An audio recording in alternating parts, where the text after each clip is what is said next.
Hello and welcome to Jerry's Live Workshops. My name is Michaela Westra and I will be your instructor for the evening. Now, tonight we are going to be talking about acrylic painting and cityscapes. If you have any questions, this is a live show. My lovely moderator Amanda will be able to relay those questions to me live. And if we don't catch them live, you can put it in the comments below the video, and we'll be keeping an eye on any questions below the video later to make sure we answer all of your questions. Now, if you are curious about anything that I'm using tonight, all of my materials are going to be a part of a teacher's cart. You'll be able to find this on our website. You'll put in the code JLW for Jerry's Live Workshops. And then this is our 5th show. Yes, Jerry's Live Workshop, JLW5. You'll put that in the search bar on JerrysArtarama.com and it will pull up all the materials I'm using tonight. But let's go ahead and jump right on in. Now I'm starting with a plain white canvas. I like to start my workshops, or usually I like to start my Jerry's Live shows with a sketch already like set and ready to go. But now that I have more time for these workshops, I do want to walk you through my sketching process because this one in particular is a little strange. Now this is my reference photo. I believe this is a view from downtown Chicago. I just really enjoy these colors. My favorite color combination is like orange and blue, and this is kind of like a rusty, muted combination of those colors. So that's what really drew me to this subject matter. Now, when I'm going to be transferring this image to my surface, there are a few things that I'm keeping in mind. I am not copying this image for my painting. I'm going to make personal edits, adjusting things, taking things out, maybe I'll add something in. But to kind of walk through my thought process before I start my sketch, one thing I like is I like seeing the top of these buildings up here. And I also like the contrast down here with the crosswalk. Since the sky is super bright white, this being at the bottom really helps the painting feel a little more weighted. So I want to make sure I include that as well as this. However, I have a different format surface than my reference photo. So the reference photo is a little bit taller and skinnier. So when I'm drawing, I'm going to kind of distort my image a little bit so I can kind of shrink things down, make sure I have all the information at the bottom as well as what's at the top without having to cut off anything. I'm just kind of adjusting things visually. And then another thing is, when I'm looking at this image, these two figures in the crosswalk are where my eye goes almost immediately. And that's not where I want the focus of this painting to go. I do like this super vibrant, like rustic, reddish orange building in the background. I want that to be where your eye goes first. So this is a little distracting in order for your eye to go there. If I remove that, now that's the most vibrant thing in the picture, and that's now going to be the emphasis of the painting. So by removing that, I'm kind of changing the storyline of this image. Now, I'm going to be sketching on a, this is Mimic PET canvas mounted on a wood panel. I just like how sturdy this is. I don't have to worry about like my pressure on canvas with this. And I really like the subtle texture I get when I'm creating visual texture. That canvas texture really adds to that with like dry brushing, for example. Now, to get started, the first thing I'm going to do is kind of draw where I want the horizon line to be. And I'm not going to be super perfect with this. I'm just using a Jumbo Jet pencil in sepia. And the reason I like this when it comes to sketching things is it's not a super fine point. So I'm not worrying about getting those teeny tiny details. I just want to get the structure of everything down, and then I'll go in and add those details with paint. So I think the horizon I want to be mostly down here. This line I might use as the top of this like tunnel over the road. So I'm going to have the horizon line be just a little bit below that. I'm just going to mark it with a little dash there. Now, when you're creating a cityscape, everything is going into perspective. So if you are tired of hearing about perspective, I'm so sorry, but this is super helpful for something like this, especially if you're adjusting the format and skewing your image. As long as you know how to do this, no matter how you adjust this, it's still going to make sense in perspective.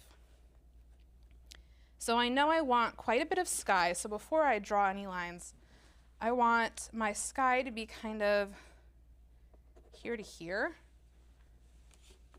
And now I can draw a light guide line to my horizon line.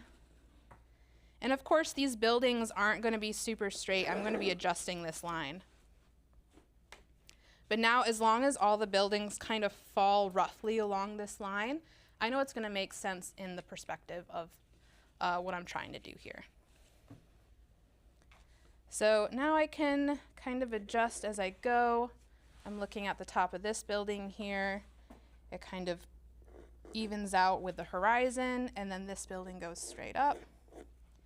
And I'm going to start doing this throughout the entire sketch here. I'm going to be adjusting, looking at what I've drawn for my guidelines, making sure everything kind of falls into place here. This line I'm going to keep because it fits with the perspective of this building here. And it's about as long as I need it to be. So I might just do a straight line down. And what's really helpful is if you use your pinky as like a little anchor and you keep your pencil still in your hand and just guide your hand along the edge, you'll get a line that lines up mostly with the edge of your canvas, which I find pretty useful as well.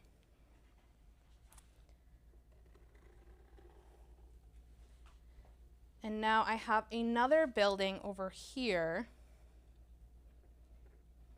which I think kind of goes up to here. That's going to be a different perspective line because it's going to be in front of this building here. So now I can use this ruler again, lining up where I put that little horizon point and the corner of where I want that building to go. And now I know the angle of where that is. And I know my drawing's going to be a little skewed, and I'm 100% okay with that. If that's not something you want, you can, of course, print out exactly what you want cropped to the exact format of your surface and transfer it that way. And again, draw these lines. Any lines that are going to be going straight up and down, those vertical lines, are going to be pretty straight edge along with the edge of your canvas here. It's just those lines that are going back into space that I want to make sure follows that perspective line. Now I'm getting it a little cut off over here. I'm not too worried about that. Again, I'm not trying to copy this image. I'm kind of making my own version of this painting. And I already got paint on myself. There we go.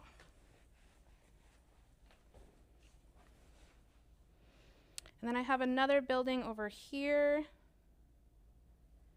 which I don't see where it ends, but I can see where it starts. Right about here on this building. I can use this the same way. Let's see where it goes off the edge.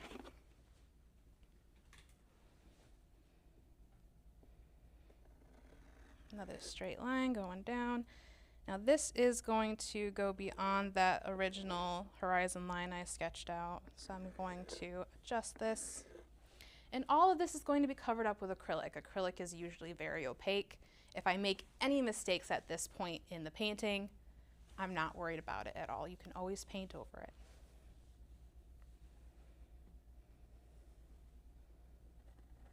I'm also not erasing anything.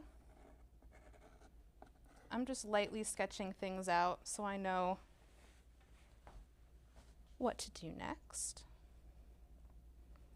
if I need to make notes like, don't pay attention to that line, or maybe I can even just take a little bit of paint and block it out so I'm not confused later. Now this part is really interesting. Let's say this is the top of that little tunnel there. This little area in between these buildings is really thin.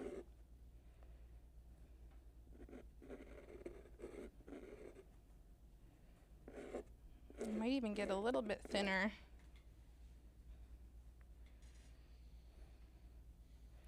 And then let's say my tunnel is that skinny. I can use that same measurement and compare it to another building to make sure I get things in a little bit more of the correct perspective.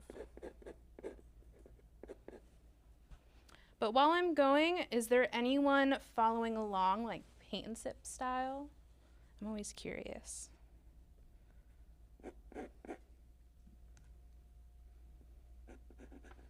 We had at least one. Yay! Thanks for following along. Of course, ask me questions if you have them. We did have an off the bat question. Yeah. Which I think I answered, but I would love to hear you answer it as well. Mm-hmm. What is the difference between the paints that you chose in the tubes versus in the bottles? Oh, yeah. So the way I'm working is I like to do my first few layers with like a liquid acrylic or something a little bit thinner. That way I can put things down really quickly and just cover the whole surface with color. So that's what these are. These are Lucas Krill Studio. They're like your basic paint. They also have a liquid version, which is even a little bit smoother to work with. But what's different from these and these guys is these are Lucas Pastos. These are gonna be super thick. These are super fun for creating like actual physical texture. I put these on top for a few reasons. One, all of these are going to be really muted colors. And all of my base layer colors, these basic acrylics, are going to be a little bit more vibrant. So what I like to do is have my vibrant underpainting with multiple colors underneath, and then I adjust everything with the top layers using more naturalistic colors. So it kind of creates something that might seem a little dull since this is all browns basically, and gives it a little bit more life, if that makes sense.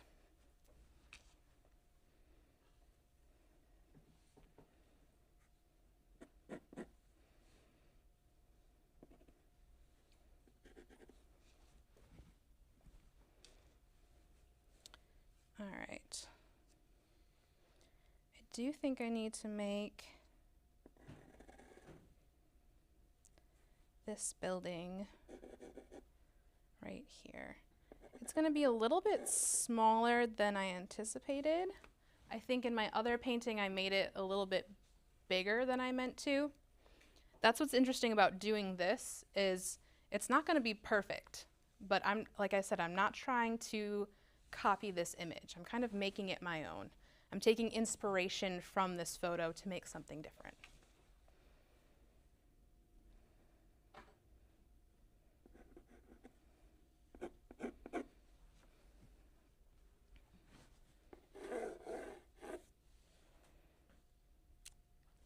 And another thing I'm going to do is there's a lot going on down here.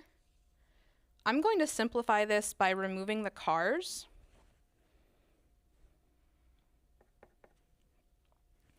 And being able to do this with my sketch, I don't know what's happening behind those cars. But as long as I know that everything is fading into that one little vanishing point, I can figure out what's happening behind there.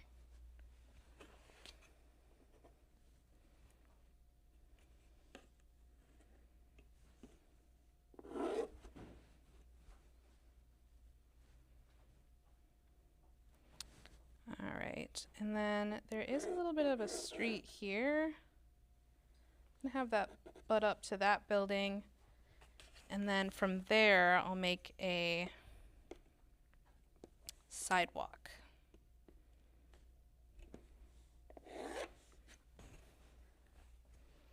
And I have that on both sides.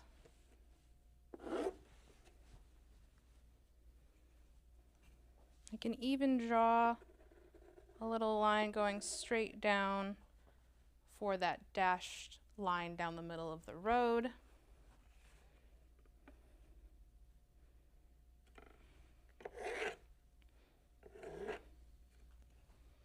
I'm also marking where that crosswalk is going to go. I don't need to draw every single little rectangle here. I can just draw a single line for the top and bottom. And then using this guy, I can just move it along, making sure that this top part is connected to that vanishing point. And then all of these little rectangles are going to be in perspective. I don't have to draw each one individually.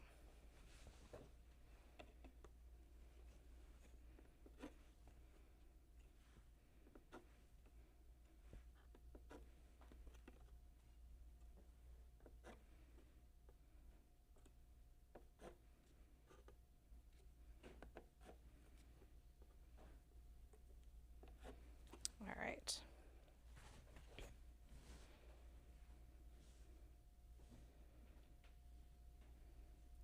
And I can bring this down to meet the sidewalk. Then this side is done. I always happen to do the right side first. I don't know why, it's just like more natural for me to go this way. But on the other side here, this building kind of breaks beyond that vanishing line I created, but just by a little bit.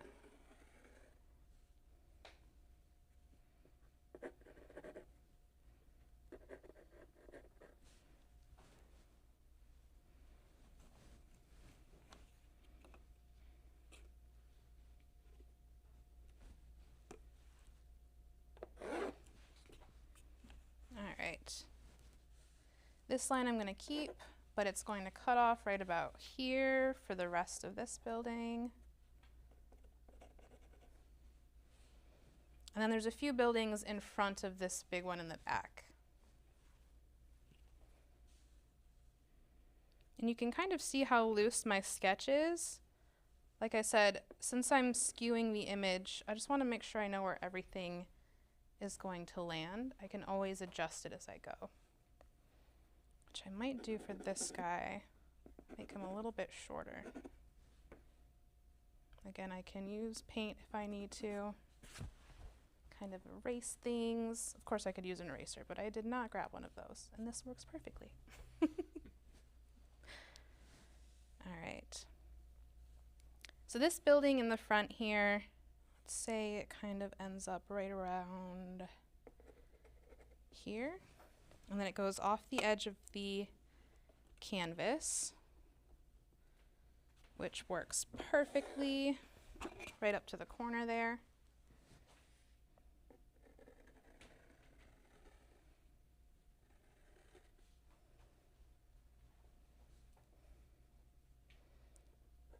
And then one more.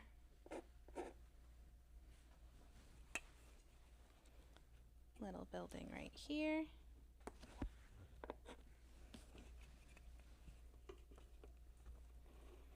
And this actually lines up with another line in this other building, so I'm just going to do one long line all the way through to the sidewalk. Now, the only other thing I want to mark out, there are trees on the sidewalk. Since they're more organic, I can kind of make that up, but I do want to make sure I know where the bases of those are, as well as this street light is kind of in the focal area in the foreground. So I am going to kind of sketch that in. And it's not going to be at the same angle as the edge of my canvas, so I'm kind of tilting that just a little bit. And then it goes almost all the way out to this building.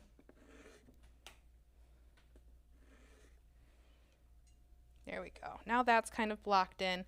Now those trees are in little planters on the side of the sidewalk, so I'm just going to draw a few more guidelines in there. Like I said, I don't need to draw each individual one. I just need to have a little bit of a guideline where all of their edges match up, and it'll make things a lot easier.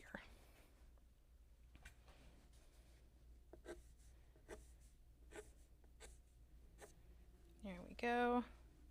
And these are just horizontal lines coming off of that to mark where those are. And there we go. I have my sketch down there. Everything feels like it's going into one vanishing point. And again, I can adjust things as I go. Now I like to start with having everything be one color. So I'm going to take my large 1-inch Bestie brush. I like to just get it a little bit wet. I don't want a lot of water in this. I just want it to feel like it's ready to go. A little bit charged, if that makes sense. And I think I want to give it a little bit of life and glow by using this yellow. This is Indian yellow. And I'm just going to cover the whole thing in this yellow.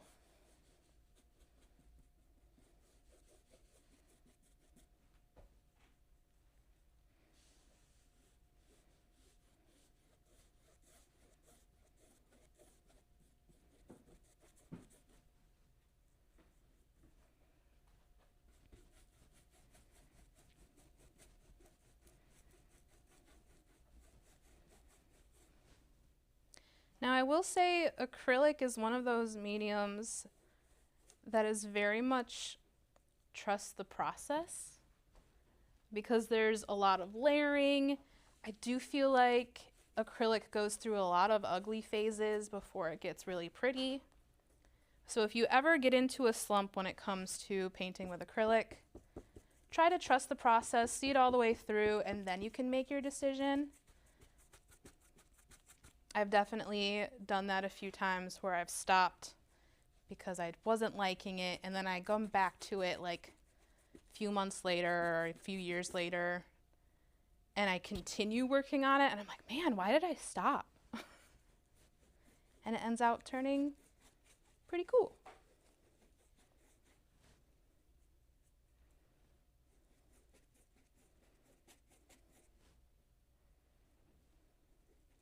Now I did choose the sepia jumbo jet for a reason.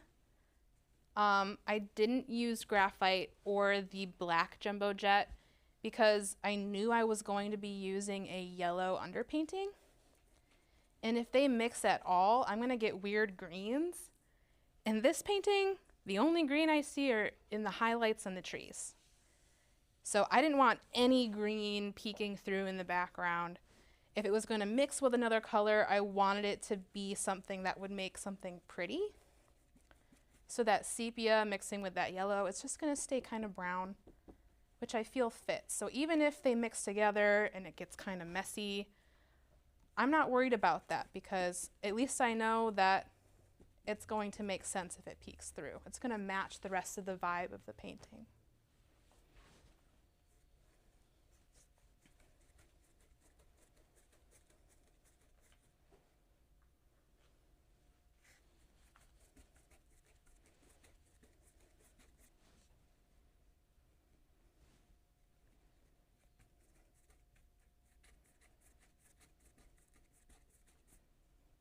I'm going to get my brush a little bit wet again.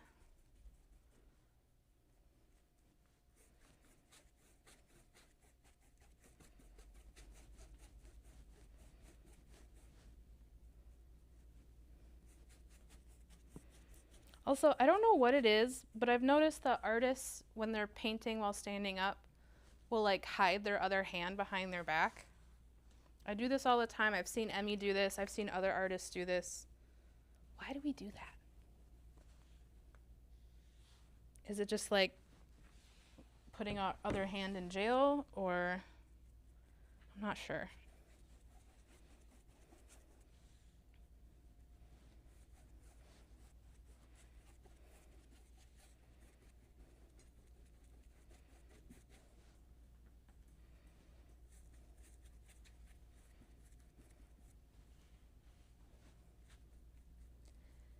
Another thing that I've heard is that when you're painting with acrylics, don't thin it down with water, which I agree to a point. Acrylic paint is pigment suspended in like an acrylic emulsion. If you add water to that, it will thin out your paint, but it will also loosen that binder. So you can absolutely thin down your acrylics with water, but you should keep in mind that you are loosening that binder. And so I would recommend that if you do that in your paintings, seal your painting when you're done. Because what that water is doing, separating those binding molecules, I guess you could say, and it's making it so it doesn't adhere to your surface as well. So if you seal everything in with one final layer of varnish or clear acrylic, it will kind of solve that issue and make it a little bit more archival. All right, remember what I said, trusting the process. This feels like a very rough sketch. That's okay. We're covering this all up. Now, before I go into my colors that match the vibe exactly, I'm going to limit myself to just these 5 or 6 colors. Now, notice I have a lot of dark areas in here that go kind of navy or black. And I don't have a dark blue or a dark purple or anything on here that would match that. So all of my dark areas are going to go towards the darkest color on my palette, which is that alizarin crimson. I'm not going to worry about that. Like I said, I'm going to cover things up. It's just going to have a different underpainting in that section, which I find is really beautiful. Let me add a little bit more of this Indian yellow, which all of the colors I'm using, if you are curious, in order, I have the titanium white. This is Lucas's Dune, which is like a nice sandy color. This is Indian yellow. This is our Sedona, alizarin crimson, and robin egg blue. I am going to switch to a smaller brush for this. This is a rake in 3/4 inch. And if you are curious what the difference is between a wash and a rake, if you look really close, it's like one has a layered haircut and one has a blunt bob.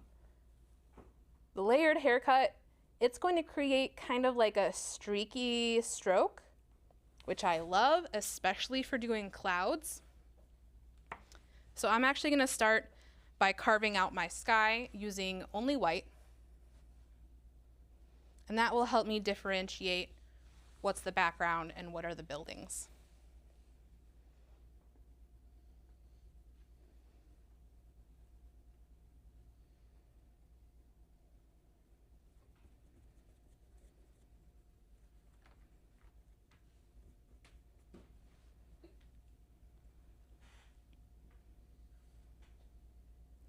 Another thing when I'm doing this part, I don't want to be too crispy with my line work in the background because the edge quality is going to be very important when it comes to creating depth.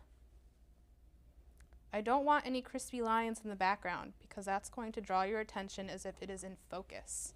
And if it is far away, you want those edges to be soft or even lost. And what that means is you either want to blend that edge so it kind of is a smooth transition, or maybe you don't even see a full line there, but you kind of see a differentiation in color, but not like a sharp line separating those two. Throwing those in the background is really going to add to any depth you're creating.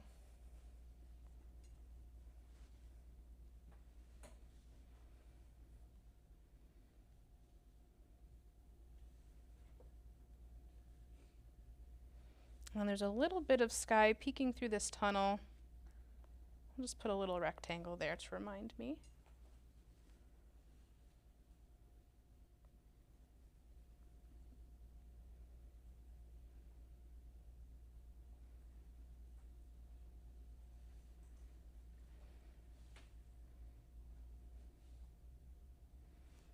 Get that building in there.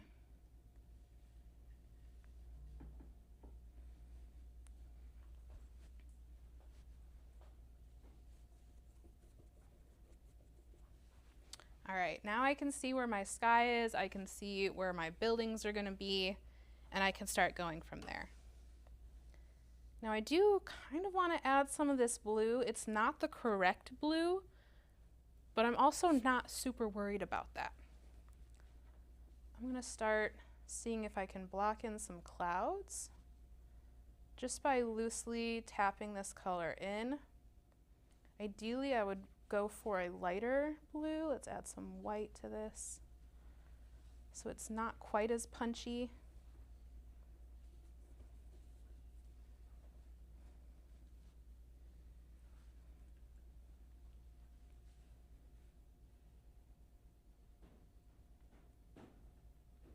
Got a few dry paint boogers in there.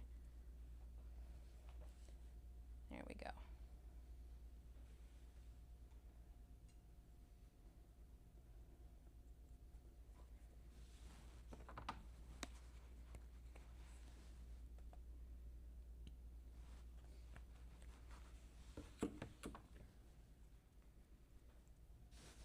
And it does get lighter as I go, so I might just continue adding white to this color as I move down. And if your paint ever gets sticky while you're doing this, just wet your brush a little bit, and that will help the paint move a little bit easier. Another thing you can use is there are mediums you can add to your acrylics to slow the dry time.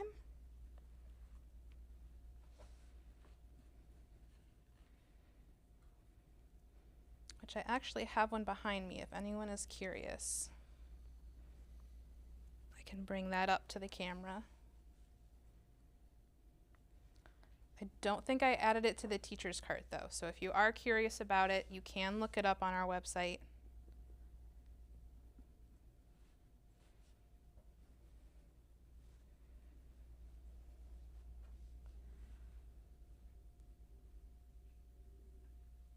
And I'm just softening these edges so it doesn't feel as sharp up here. Again, this is far away, so I'm kind of taking back some of these things and adding in some clouds.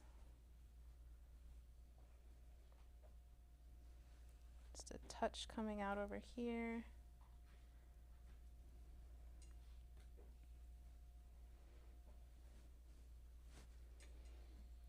And then just a few clouds down here. And I think the sky I can call good.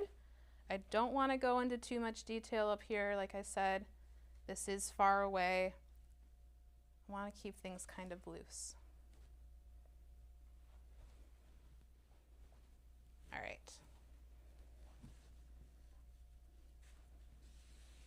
Let's clean off my brush. And I'm going to work my way from the background to the foreground. That way I can slowly start sharpening my lines as I go. Right now I'm kind of moving quick and fast and loose, just so I can make sure I'm not getting bogged down in those details, which I tend to do fairly often. All right. This is another phase where I'm not really thinking too much about the color. I'm not touching the sky, so I did want to be a little bit more purposeful about that. When it comes to these buildings, I'm just kind of mixing something that gets kind of close.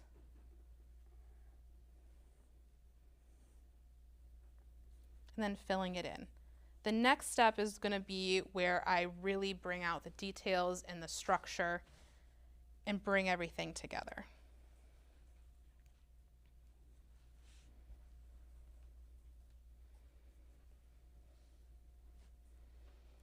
know that this is a little bit lighter, so I'm mixing that same color. I just used the Indian yellow and that Sedona, a little bit of white, because the front of this building is in sunlight. But it also gets a little bit of sunlight down here.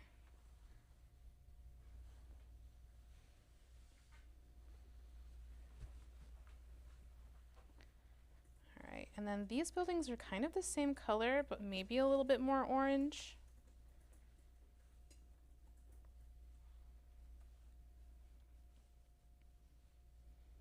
Let's block those in.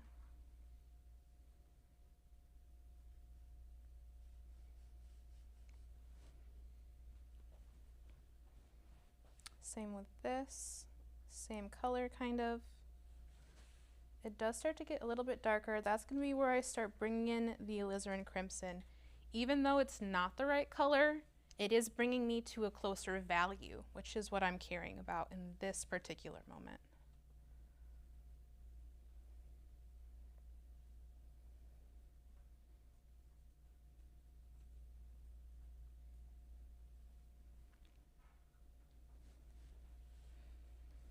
And then this building it's got a really complicated window up here where it's got these stripes happening.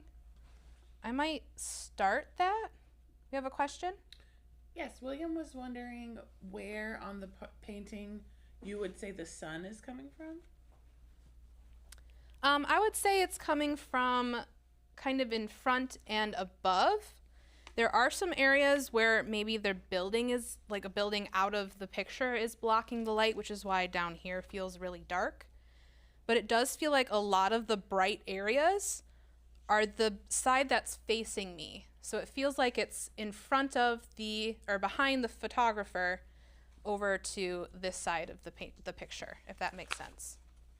So over here somewhere, way up high.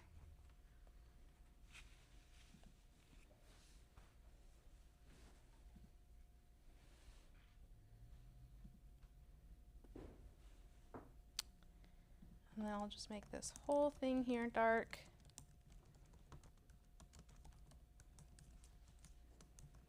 This whole building up here is pretty dark. I might just make that whole thing alizarin crimson, along with whatever else is on my brush here.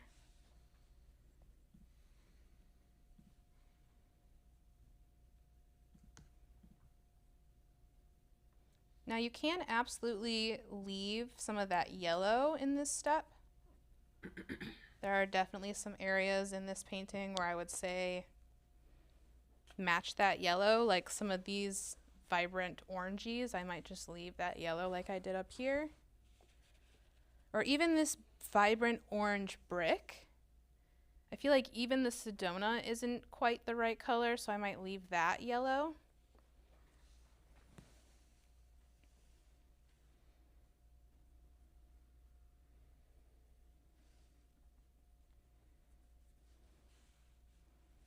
Again, I'm going to moisten my brush because my paints are starting to dry out. If you are not, like you haven't used acrylic before or you're not super comfortable with it, it is a medium that dries relatively quickly, which is why I like to work a little bit faster. And I usually use a smaller little puddle of paint and continue adding to it while I need it.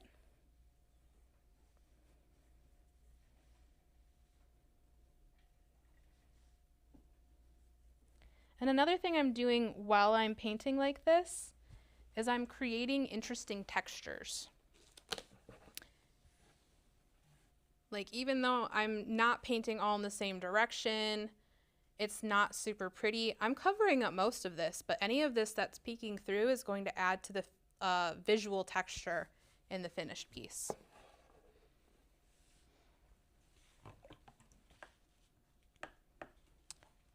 Can someone grab me some paper towel?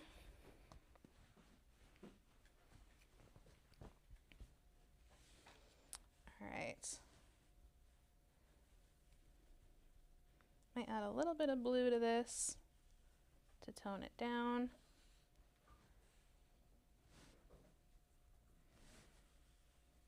I really like this strip here.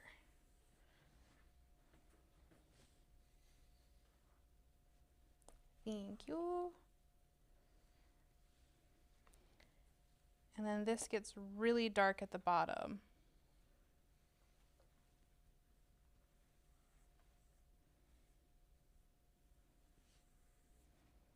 So I might just add a little bit of that alizarin crimson. I'm getting a weird color, but that's okay. I can kind of mark where those windows are. I'll probably have to add that in with my other colors, but at least I can kind of map it out in this stage. I'll probably do the same thing with these windows.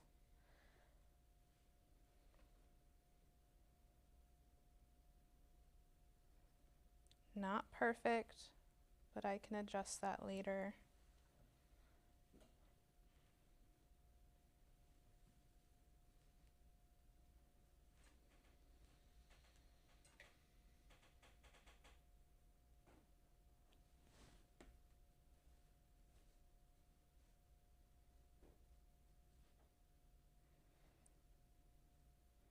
And another thing you can do is you can decide that you don't like, let's say, how many windows are in this building. Maybe I want to remove a whole row because it doesn't make sense in my mind and how I plan to do this painting.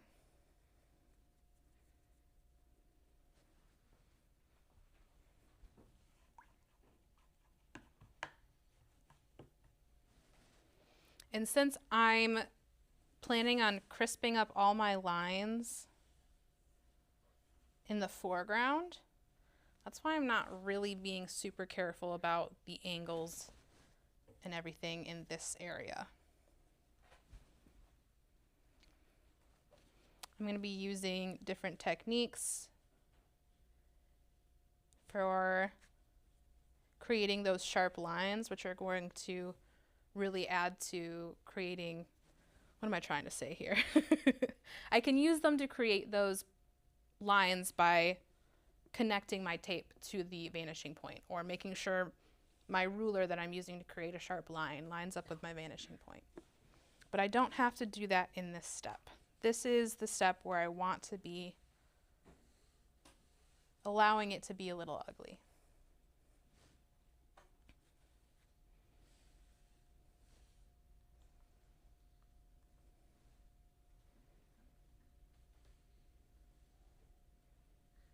Michaela, Mm-hmm. we have a question. Yes. When you are choosing the underpaint color, are you trying to think about how cool or warm the painting would be? Yes and no.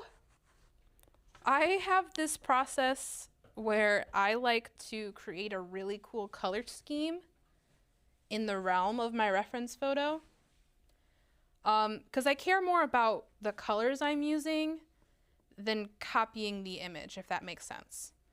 So I want to make sure that the paints I'm using, the colors, are pleasing to me and they're fitting the vibe that I'm envisioning, rather than trying to find the colors that match the exact mood of this painting. Of course, I can adjust things to match the temperature in the painting because it matches the lighting, which is important to me. So if something is more warm because it's in light, I am going to be paying attention to that. But otherwise, when I'm picking the colors, I'm just trying to make a pleasing color scheme first, if that makes sense.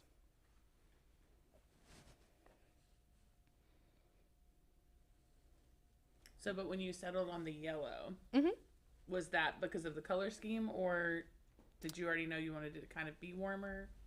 I did want it to be a little bit warmer. I felt like it was going to give it more of like a sunshiny glow, because anything that you put underneath is going to kind of reflect through as long as you're not working with fully opaque layers.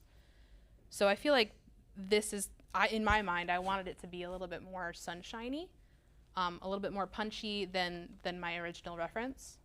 So yes. Thanks. Yeah.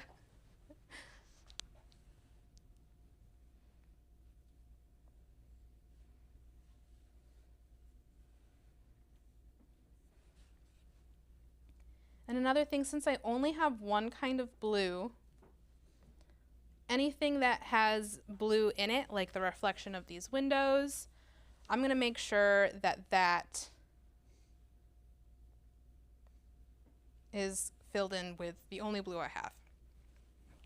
And you can kind of see as I'm filling this in, this in the reference photo goes all the way down in front of this building. Since I kind of squish things and move things around a little bit, I'm realizing that it comes to this corner that goes behind this building now, which I'm totally fine with. I could always bring this all the way down and shift this building off to the side. But that's what's great about acrylic, is you can cover things up and adjust things as you go. I really like working really loose and messy into the refined image.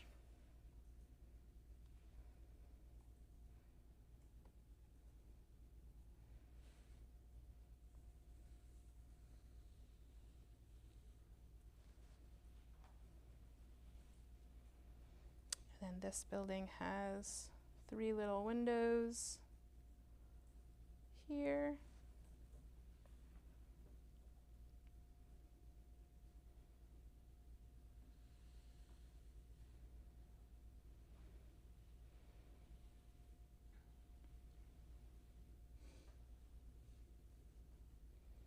And this whole building here is blue, different blues, but I can always adjust that later. Same with this one. I could always make it purple if the values are different and I need to differentiate it. It does make a really pretty purple. So it does get darker down here. I can mark that with the purple. Same with this building.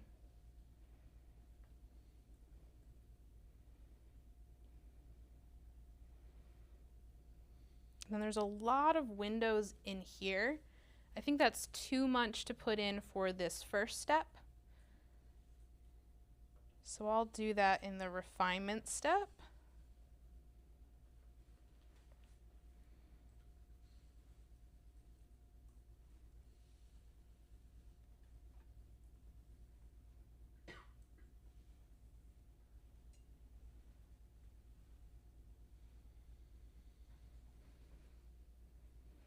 I think the same with this one. I'm just going to get the base color of this one down, and then I'll add all of those windows in the next step.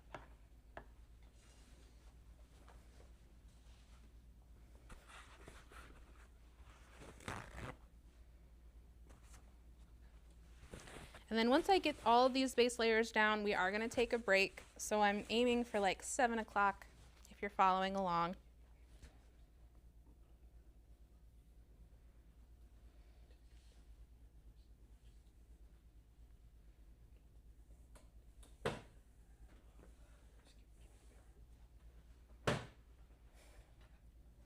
All right. I think this whole building is just going to be like a light orange.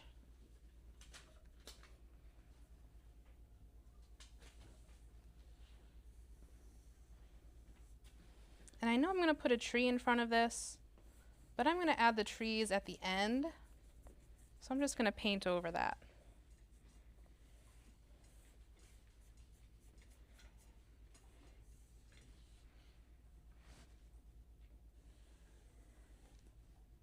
I do think this is way lighter, so I'm going to just block this all in with a lighter color. You can see kind of how quickly I'm laying this down. I'm not thinking about it too much as I go. Like I said, this is more of an underpainting.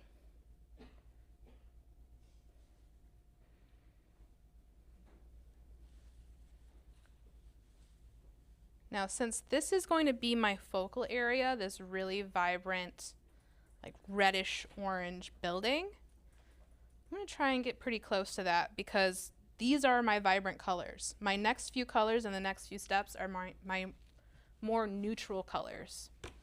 So this is definitely the step where I want to block this in with more of a correct color. Might make it a little bit more red.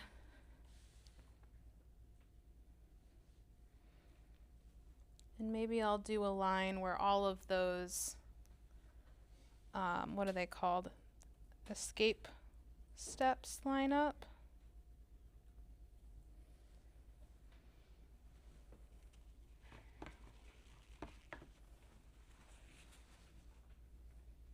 And then everything down here is pretty dark. So since my darkest color is alizarin crimson, it's gonna get kind of really red down here for a minute, but that is okay.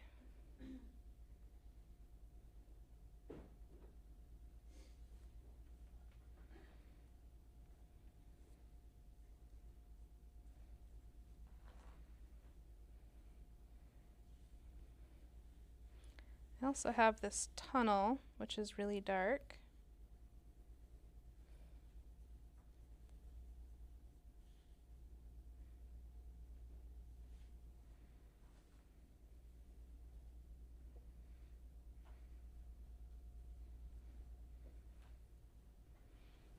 And this is all pretty dark because it's in shadow.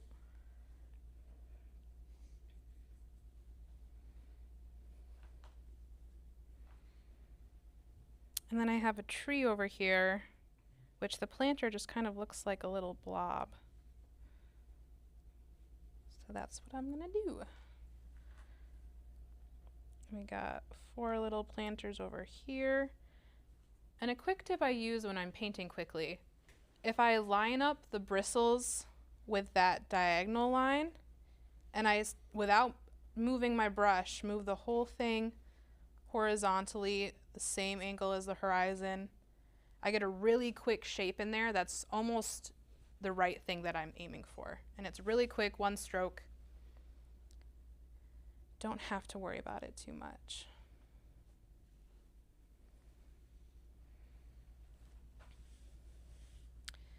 Now I might just grab that dune and whatever's left of my robin egg. Just mix all the colors together, really. And get an interesting color so I can fill in this entire road with one color.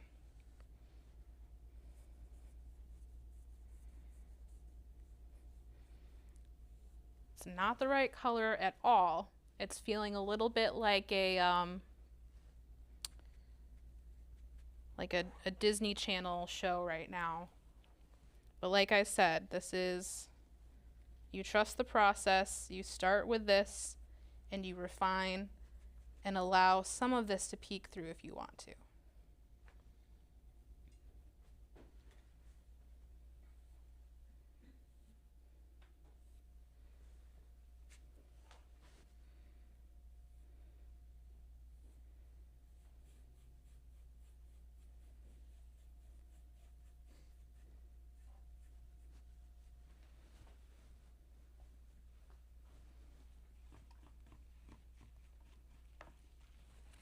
Alright, I do need some of this color, I think, in the sidewalk so it's not bright yellow.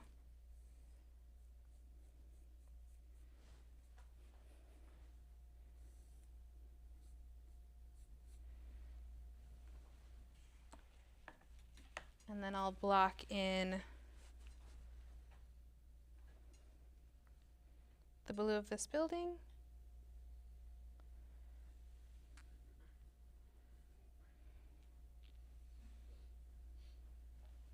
And the white of those crosswalk dashes, and then we're going to take a little bit of a break to let this dry, and then we'll squirt out some new paint and move on to the finalizing steps.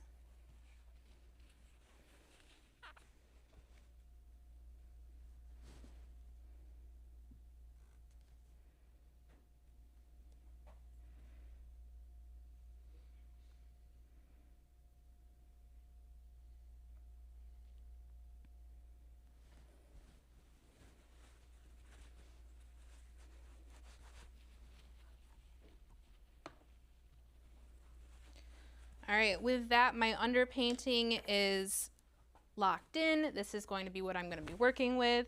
I can always adjust as I go if I really need to. But let's take a little bit of a break, use the restroom, and then we'll jump right back on in. See you guys in about 5 minutes.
welcome back.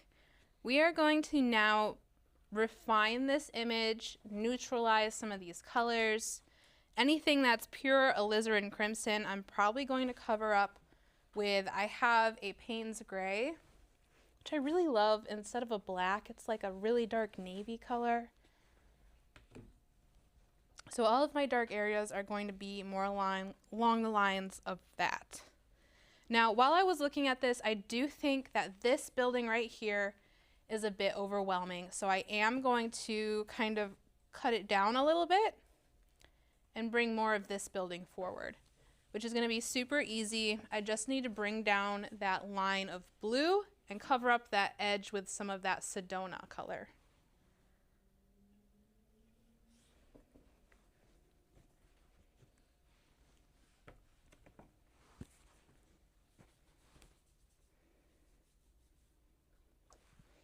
All right. I'll probably use my wash for this. Again, I'm just getting it wet, but I don't want a lot of water in the bristles. I just want to kind of like, it feels like I'm activating the brush, if that makes sense. So just a little bit of that Sedona. Going to continue that line all the way down.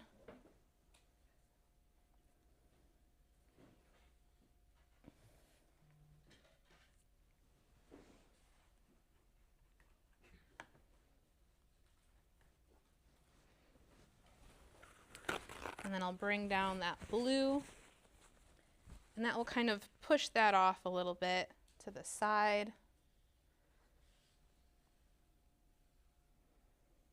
Make it feel a little bit less overwhelming with how big it is in the foreground.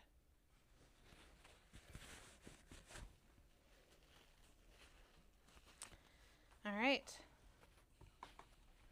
Let's start refining things.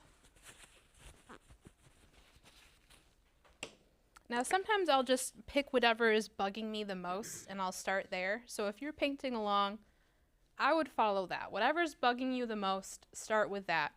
But I am going to use, I have a set of smaller Try-Me brushes in the Bestie.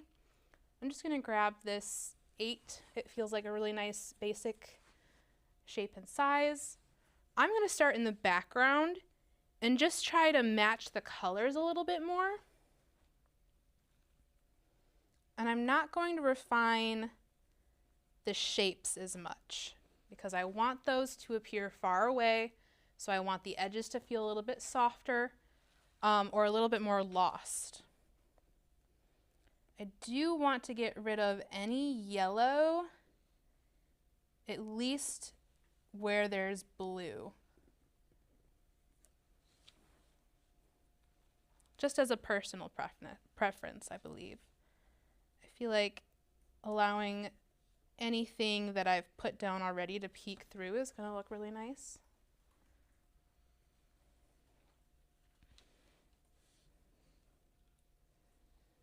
So I'm just starting with this building here. I'm kind of like squinting as I look at it and just making sure that the overall colors feel like they make sense. I'm not trying to get super detailed. Just making sure that the overall vibe of this building feels like a building.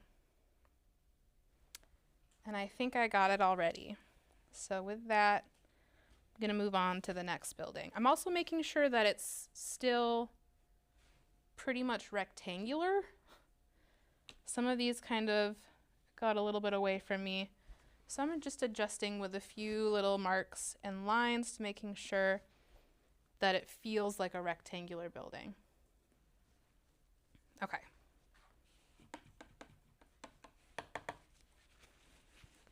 You can also kind of see it through this walkway or this tunnel. So I'm just going to bring that same color down.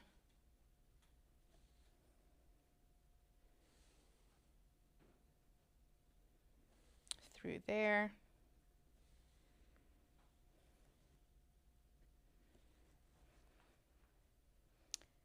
And when I look at it and I squint, I can kind of tell that the building is kind of curving So really all I have to do is adjust the base with like a little bit of a line to make it feel stable again.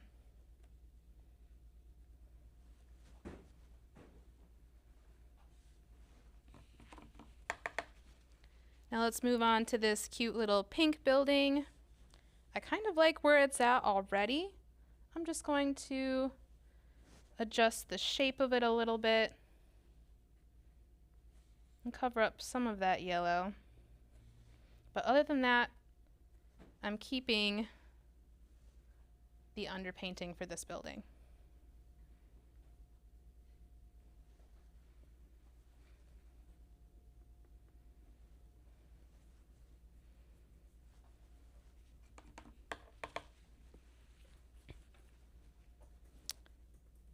Now this building on the top, where it comes to a point, is lighter than the rest of the building, and it's sharper than I've created. So this is one where I might just sharpen the top.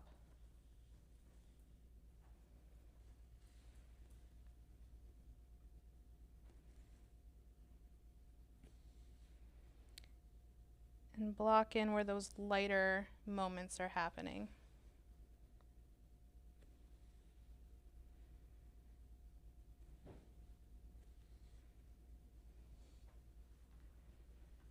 And then it's got one nice bright line going right down the center.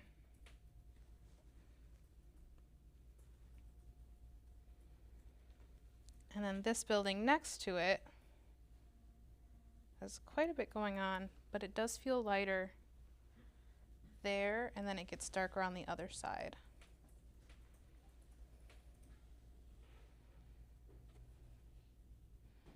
It's also flat on top, where my original sketch had it going a little bit at an angle.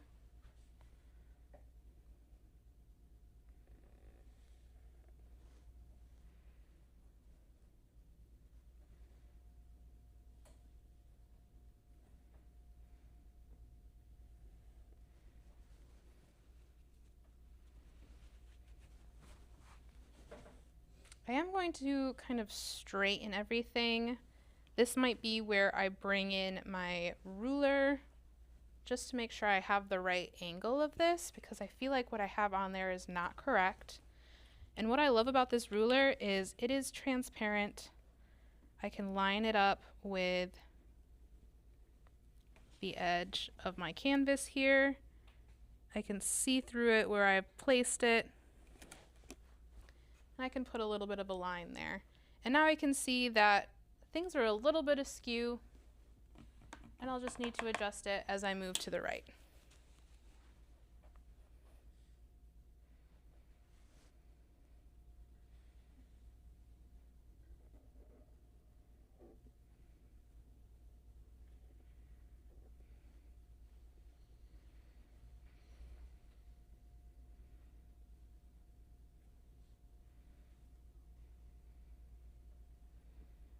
And this is brighter here. There we go. That feels better. Now again, I'm being loose back here because I want it to fade into the background. Once I start refining things with my ruler and my tape and these thick paints, that's going to be where I really start paying attention to things.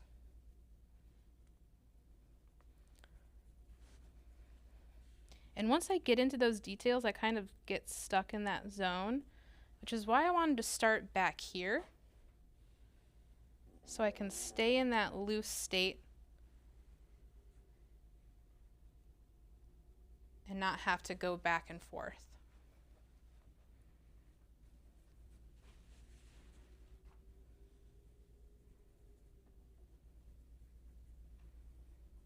Now this building back here has got kind of like a light orange, which I kind of have already.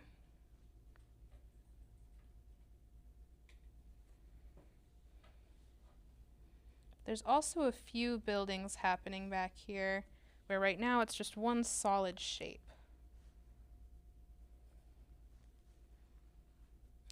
This is a little bit orange here.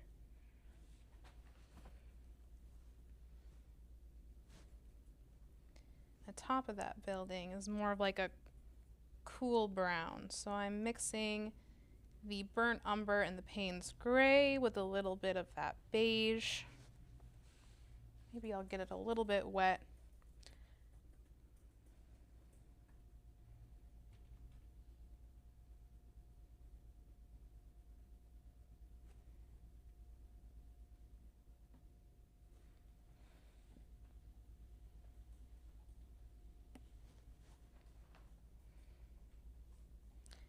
And then there are windows. There's just enough detail going on back there that I can see two large dark shapes for those windows. So I am going to block those in.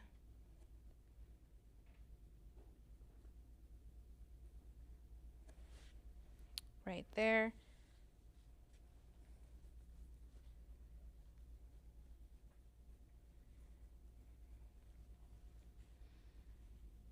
And then tone down this yellow with a light layer of this tan.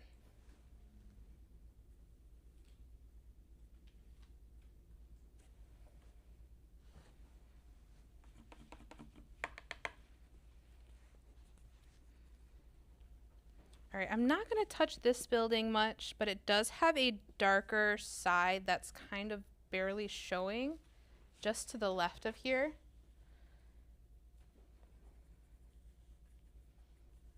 So I'm going to mix that iron oxide, darken it with just a touch of that burnt umber,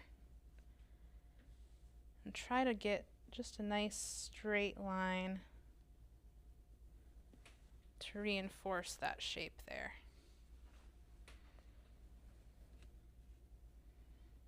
And it does have quite a few windows, but this is, since it's far away, I kind of have to decide how much information I want to include back here.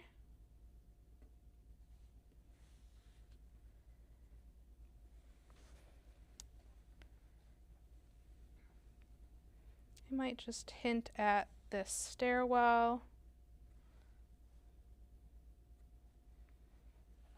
and then put just a couple dashes for those windows.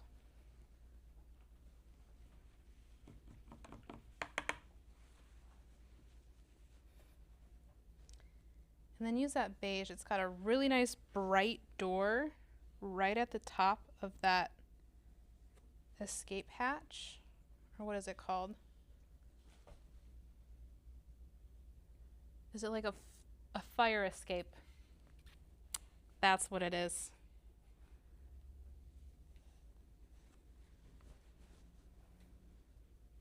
And while I have that color on my brush, I'm noticing it in other areas. Just anything that feels like it needs to be there. Loosely putting that in.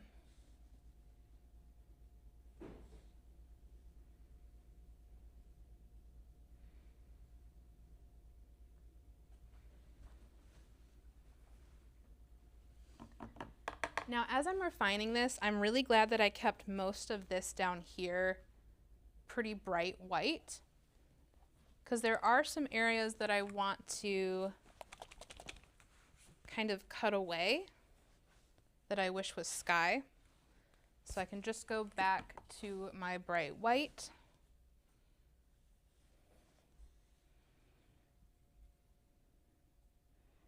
I'll adjust the shape of that.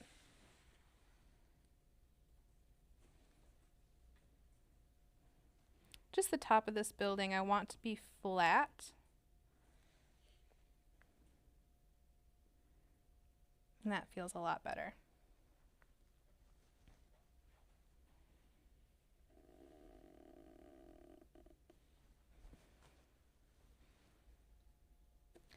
Now, two of these buildings back here do have a nice, like, antenna sticking out the top.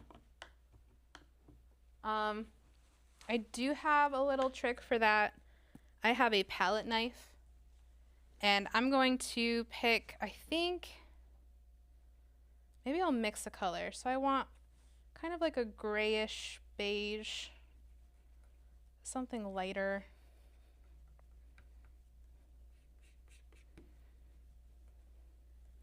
And once I have that shape, or not that shape, that color, I'm just going to take the edge of my palette knife and load up just the side on the top by tapping it in that paint, making sure it's not super blobbed on there, but just nicely on the edge. I'm going to use it as a stamp. So I'll just line it up with where I want it to go. And tap it down. And I have a really nice thin point on that building back there. I'm going to do the same thing on this other building here. Just line it up. It's a little bit shorter. And tap it on. I really like this for creating really fine line details, because sometimes my bristles on my brushes just aren't creating a small enough line.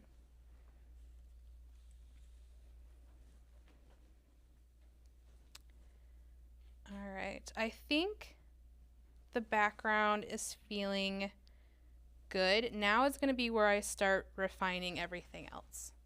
So let's start with the road, because right now the color of the road is bothering me a lot. So work on next what bothers you the most.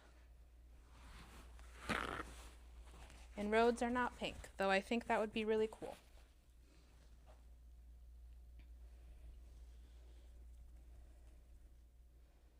I'm going to make kind of like a yellowy brown. Maybe add just a touch of that blue.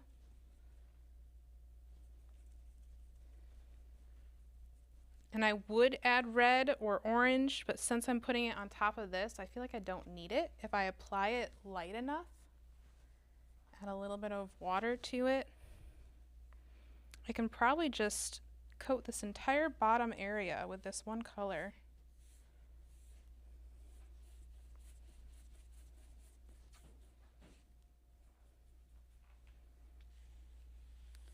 Get a nice glaze.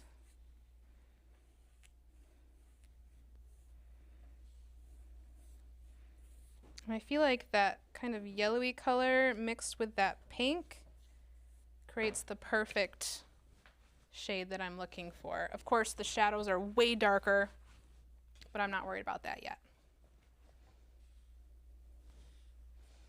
I'm going to add some of this burnt umber and Payne's gray to this mixture. Maybe I can start blocking out those shadows.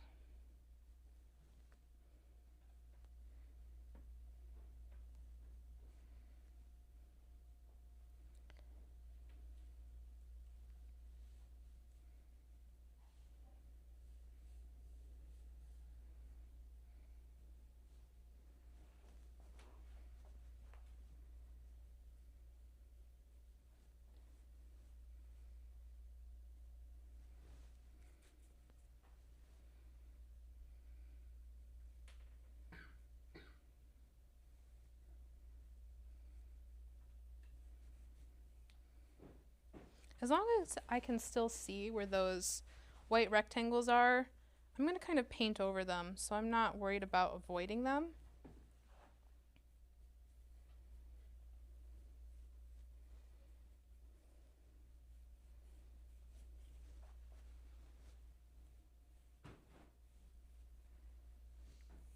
Make sure these sidewalks are also getting pretty dark on the back side. And I can always go back in with a highlight color to bring back highlights if I need to.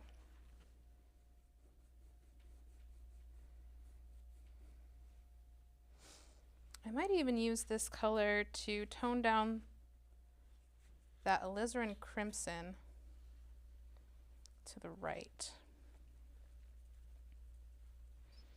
It is kind of a reddish brick, so I'm going to do more of a glaze in this area.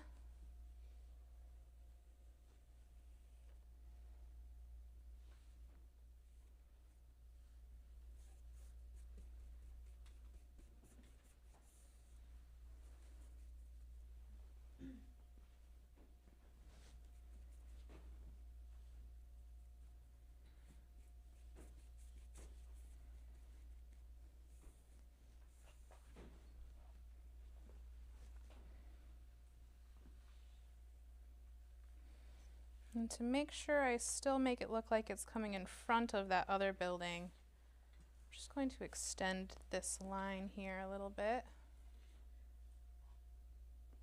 in front of the blue.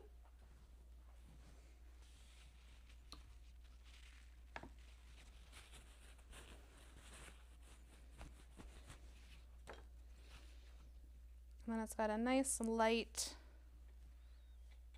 streak where I have this peach.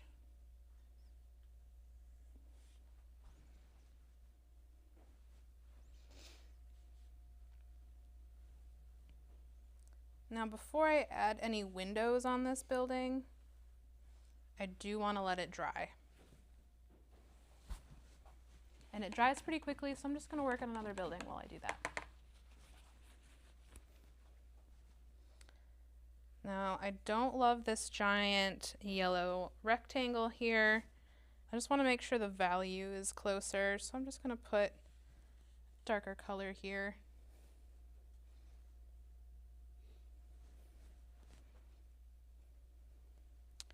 Same with over here. I'm just going to cover up this alizarin crimson.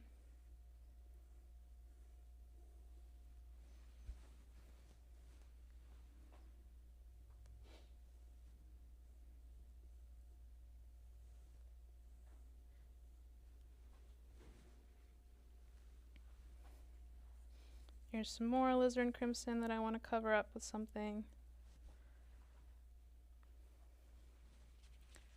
All right. Now I am going to start creating more crispy lines, and I have a few ways to do that. One, of course, is using that palette knife again. You can create the same thing where you just kind of load up some paint on one edge and you tap where you want that top edge to be, and then you paint below that to create that crispy edge. Now you can only do the width of your palette knife or something like that, which is why I have tape. When I work with acrylics, I always have a roll of tape next to me, just because crispy lines are so satisfying.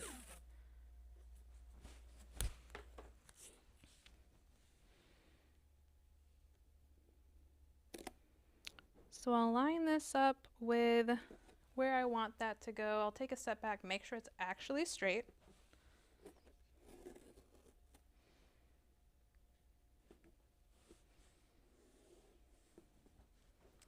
And if you want to make sure it doesn't bleed under the tape, I usually don't have too much of an issue, but if you are worried about it and you want to make sure you don't ruin something you've already painted underneath the tape, you can take a clear acrylic and just kind of seal along the line so that if anything seeps underneath the tape, it's clear. It's not going to ruin whatever you've painted already. Another thing you can do is pull the paint from the tape down, and don't use soupy paint. Like if you add water to it, do a little test off to the side and make sure that when you do a swipe, it doesn't kind of do this, where it kind of creates little gaps where the paint has moved. That's a sure sign that it's going to go underneath the paint. So you want more of a thicker paint and pull from the tape down.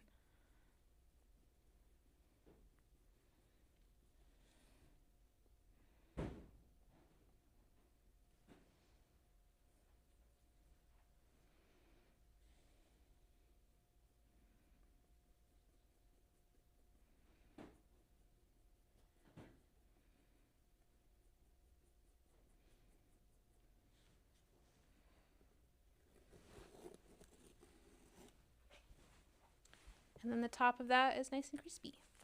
Now I didn't get all the way in there, which is fine, because I do know I have a nice white streak on top of that.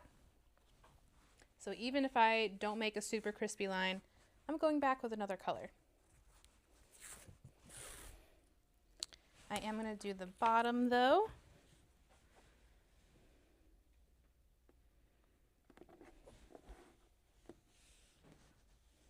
I'm going to mix in some of this brown.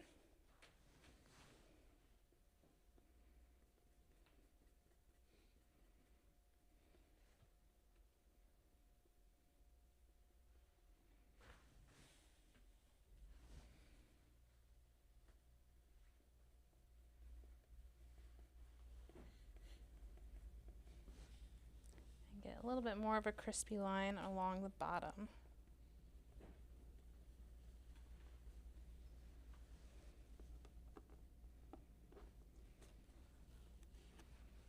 Very nice.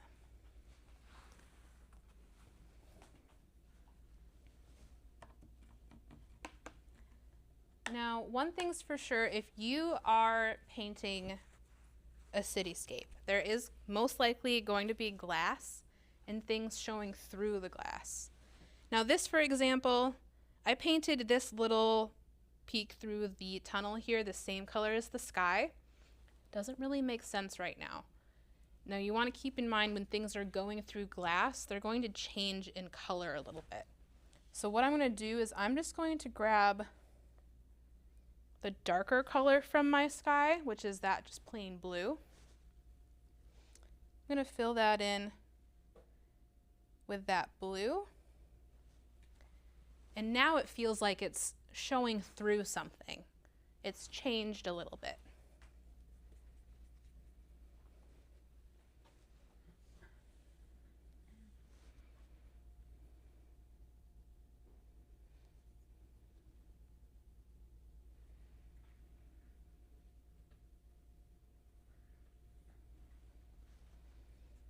All right. And it's not all one color, so I am going to get a little bit of detail in there.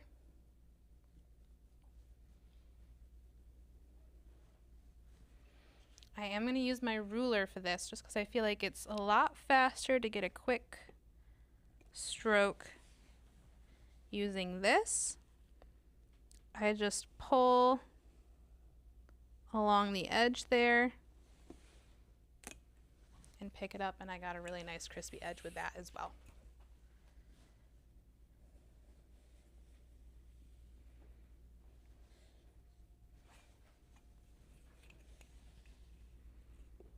On the top of this, there's also like a little bar going through the middle, which I might need to make this color lighter for you to be able to see it.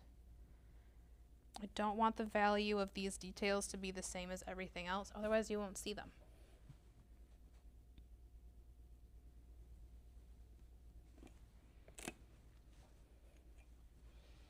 And then it has periodically little lines through here. I'm not going to go through and measure everything. I'm just going for the feel of this landscape. So just periodically I'm kind of noticing the pattern, and then I'm placing down roughly what that pattern looks like. Now to bump up the contrast in this section, since it's not fully that Payne's gray, I'm going to go in with just pure Payne's gray and fill in the little spaces I made in between there.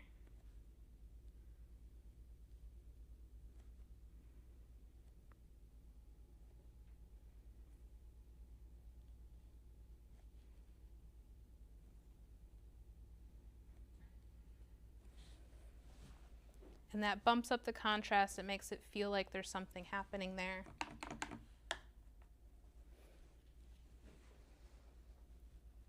And there is a little bit of a peak of the sky to make a little sliver there. So I'm going to add just a touch more of that. And then I'm going to go in with probably just pure white to create that streak on top. But I don't like doing that as my first step. So I'm going to be using the beige first.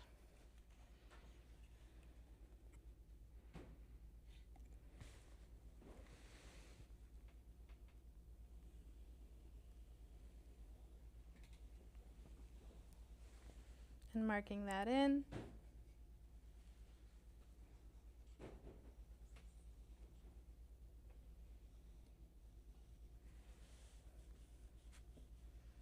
And then I'll go in with some pure white just in the center here.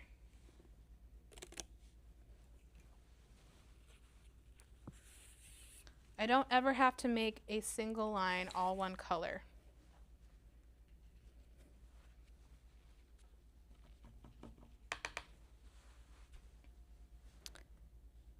And then since there's probably something going on back here, I'm just going to add a little bit more like there's buildings back there.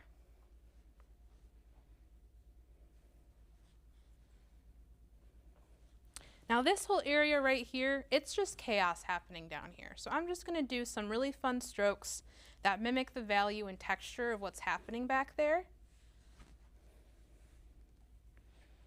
Also, most of it is trees. And I haven't gotten quite to the trees yet in this painting. So once I start making greens, I'll just continue adding them back there.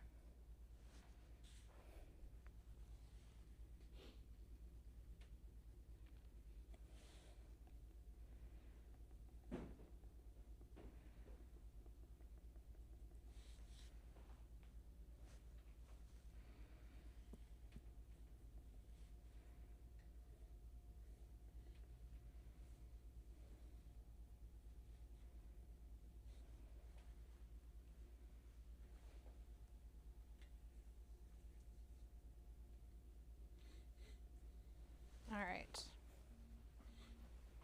That's feeling pretty good. There is, I think, a door here, and then maybe some like food truck.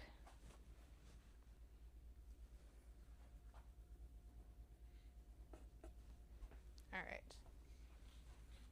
That feels good there. Let's start working on some of these other buildings. So what's the next thing that's bothering me? Let's see. I think this giant yellow building here is what's bothering me the most. I'm going to block out the entire thing with tape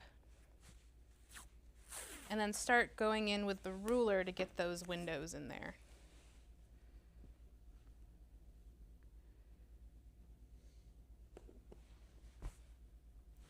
That looks good.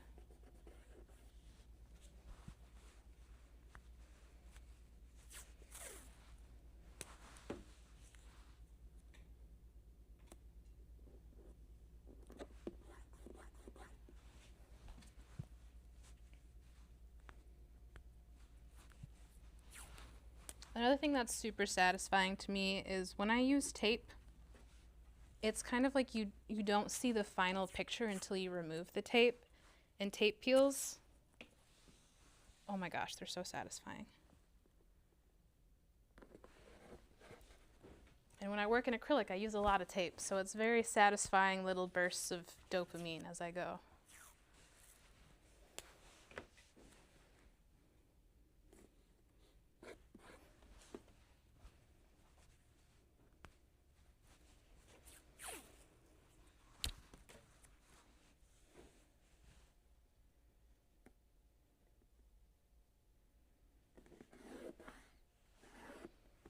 All right. So let's get the color of the overall building a little bit closer.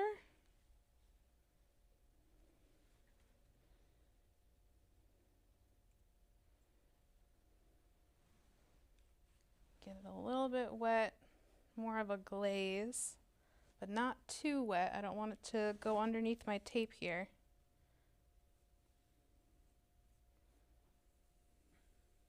And I'm using that rake because I want to create some interesting textures.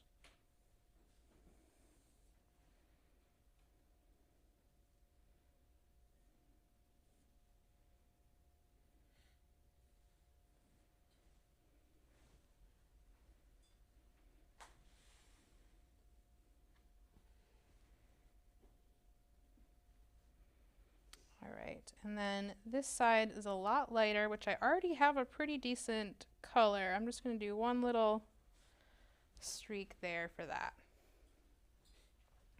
Now it does look like it's getting some sun, probably reflected off of this super reflective building over here. So I'm going to get some of that lighter color kind of sneaking up down at the bottom here.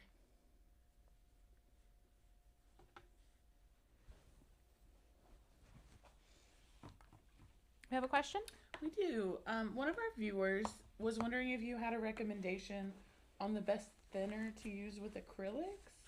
They said that when they're painting with it, because it dries so fast, they feel like they're just painting color on top of color instead of blending. Yes. So I actually have something in the background here. Let me grab it. So this is something that was given to me when I was in college. It's just this golden glazing liquid.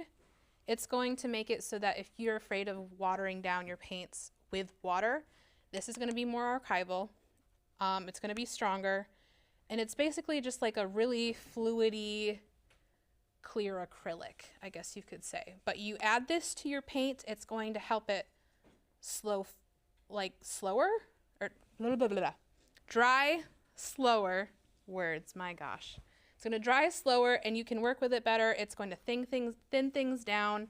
I really enjoy using this as that option.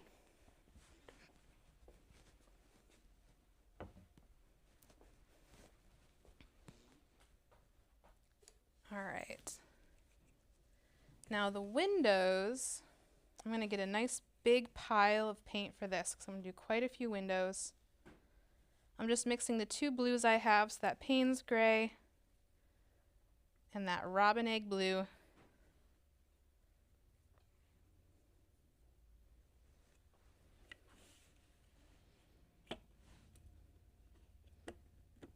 There is a little bit of a ledge at the top, so I'm going to start my windows down a little bit. And I'm just going to start streaking this down. Now, I might start at the bottom because I don't want to go over wet paint as I do this. But they're also super close together. So I'm just swiping these lines down, adjusting my ruler, do a little line.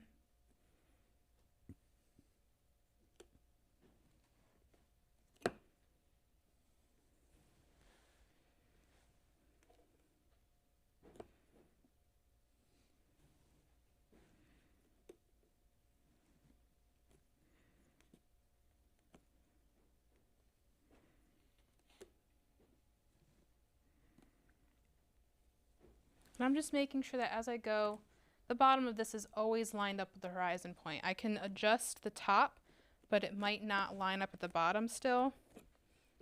So as you move, make sure you just double check that the bottom is still lined up with that vanishing point.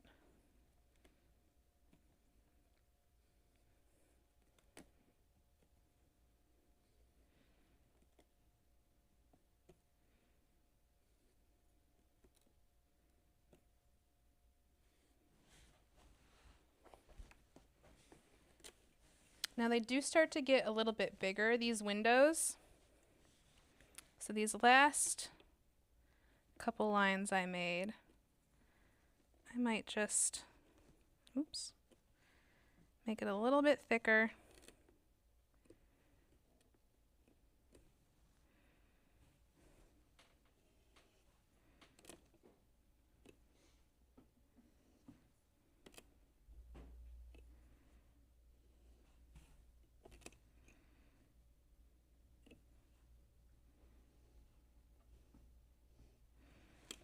All right. Now, one more thing I'm going to do is I could totally leave those as they are. However, if you really look at the reference photo, there's one slight detail that if you actually do this, it's really going to add to the realism, is these are all reflective. So they're going to reflect what's across from them, whether that's light or shadow. We have both. So these at the bottom are getting a little bit darker. So I'm going to gonna go in and add a darker blue to some of these lines.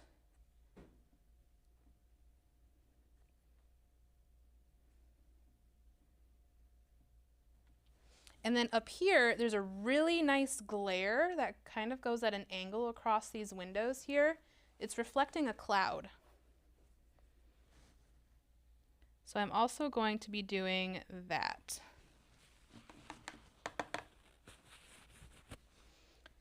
I'll just take that same blue, maybe add a little bit of white to it.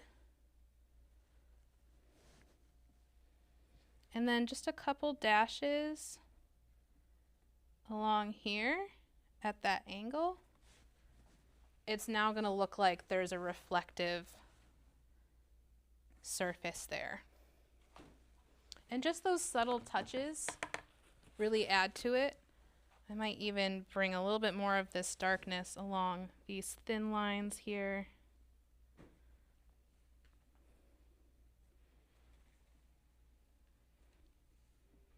Just a little bit. Okay.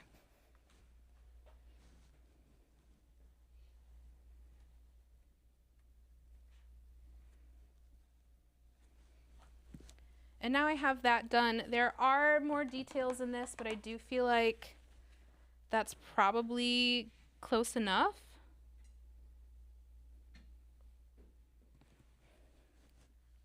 I do have a nice big window on the side of this building. So over here, I have that really large, dark rectangle window.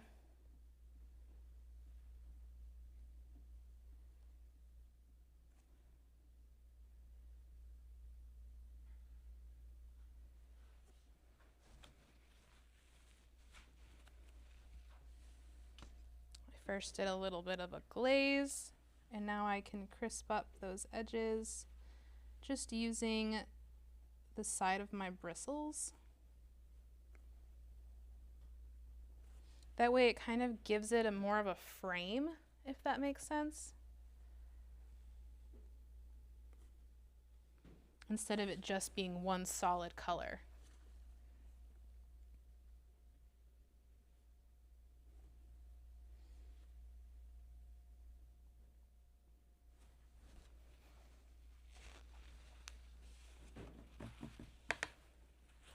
Right, and then there are a few more longer windows down there. I'm gonna add a few of those going off the edge, which I might use a smaller brush so I don't have to struggle too much with that one.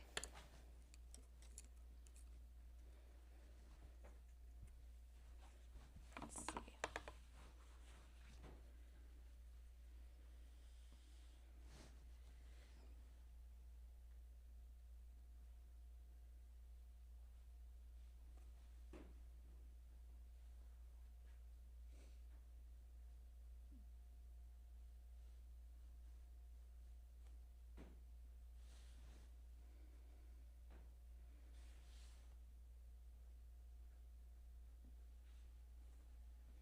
And then it just continues down at the same spacing.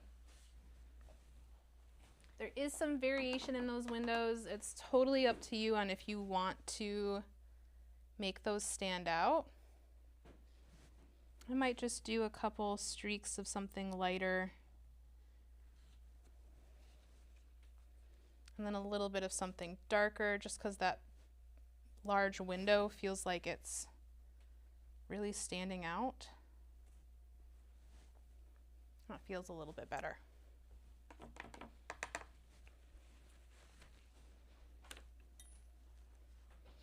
And one last thing, I'll probably take this palette knife here and get some of that brown and just do a little bit of a streak here.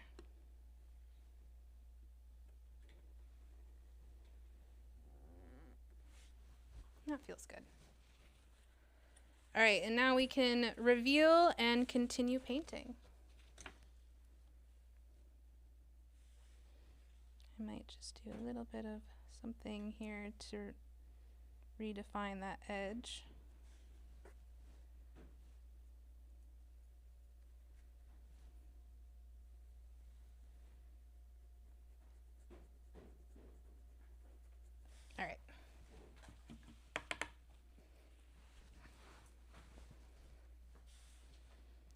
see how we're looking.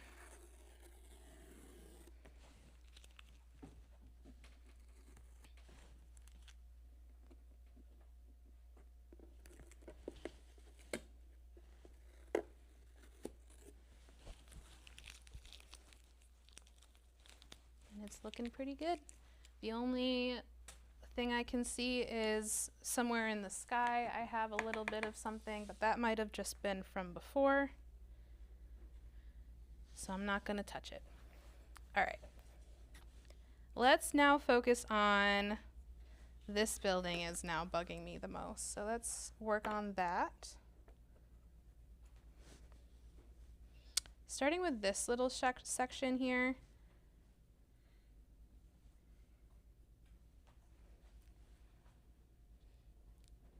It's got a really nice kind of slanted edge at the top.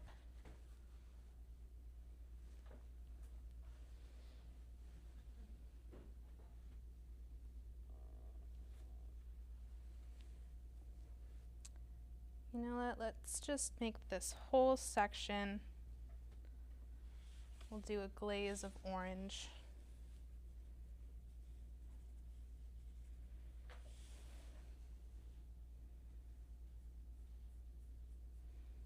Just to help tone everything down.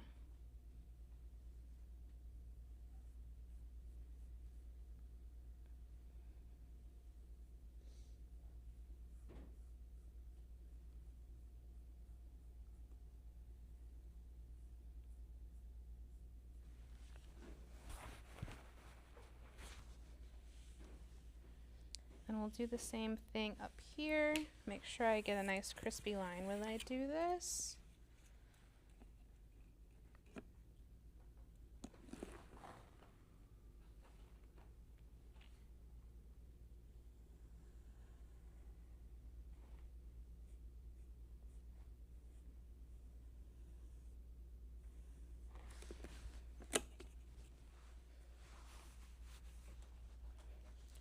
And then this gradient that I created for the underpainting, I want to change that from orange to pink into brown into blue.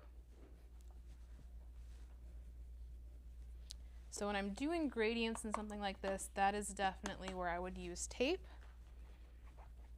Let me just make sure everything around here is dry.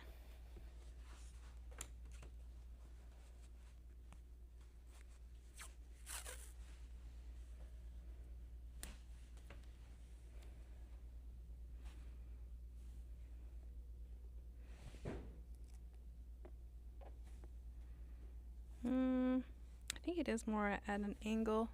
There's a lot of shadow down here, so I'm just going to include the shadow with the building.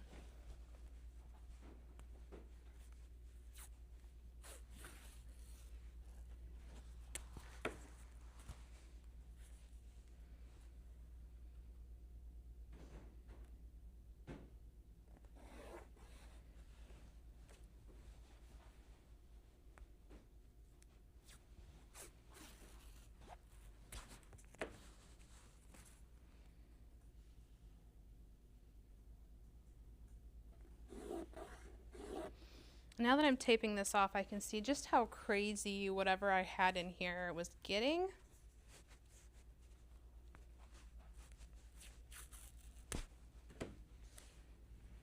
Which will make it very fun to refine.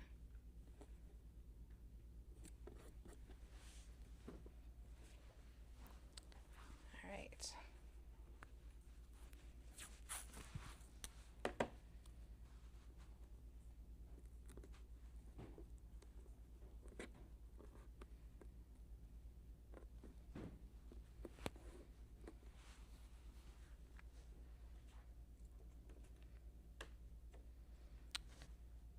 All right, so this whole section is this right here.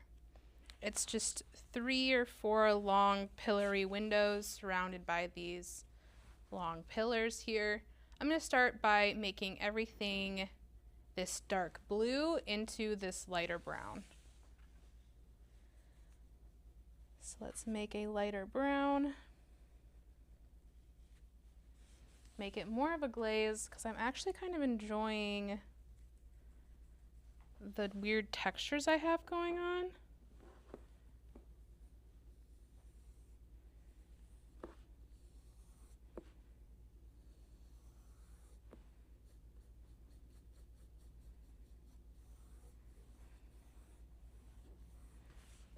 And then it's going to get a lot darker at the bottom. I'm going to go in with a glaze because that's a lot easier for me to blend with.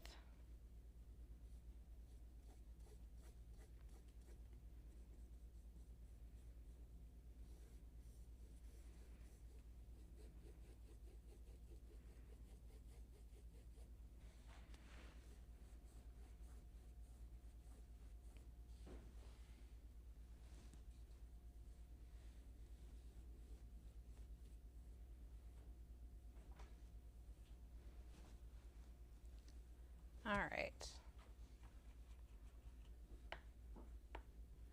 Now I just need to work on those vertical lines in there.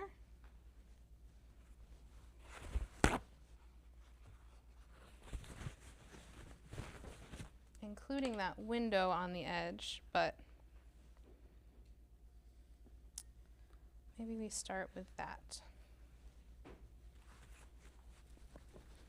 Now this is again a reflective surface. I'm going to do it all in one color, but I'm going to adjust it because as you can see, it gets darker as it goes down because there's a lot of shadow down here and it's reflecting what's across from it. It might also just be a tree that it's reflecting here. But up here it gets really bright because it's reflecting the sky.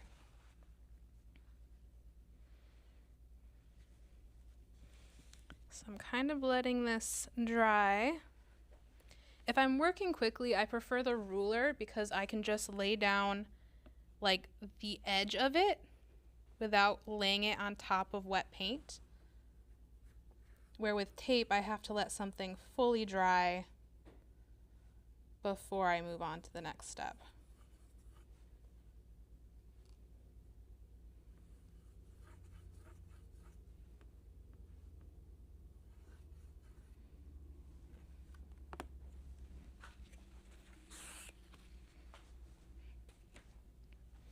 And at the bottom here, it gets kind of brown, and I kind of already have that happening down here, so I'm going to leave that. But I am going to lighten up just a touch that blue at the top.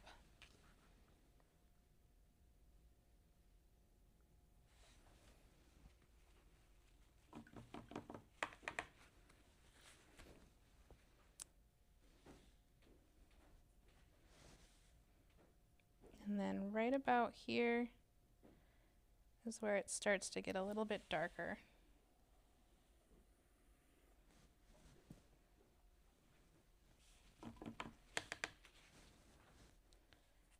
Do a little bit more of a wash, too washy. Here we go.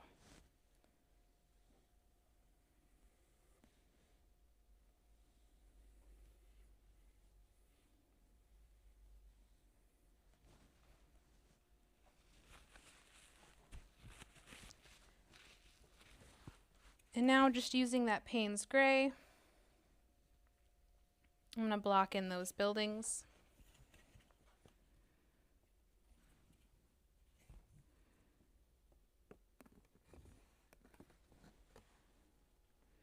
And it doesn't go all the way to the top.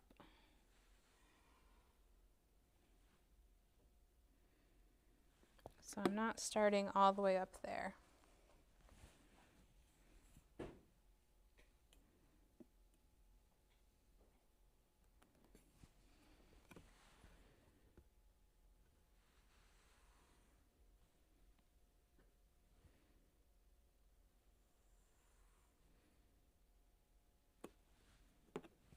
There we go. And then we'll just do 2 more of these, add a highlight, and then we can call this section done.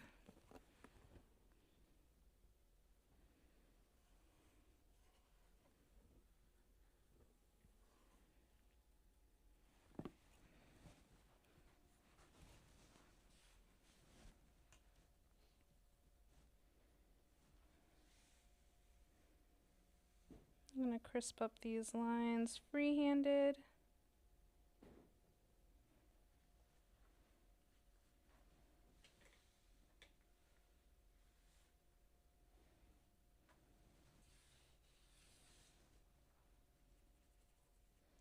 Got a lot of texture just right here, and I'm trying to make sure the paint gets in that texture so that it looks purposeful for the background and not like I missed an area.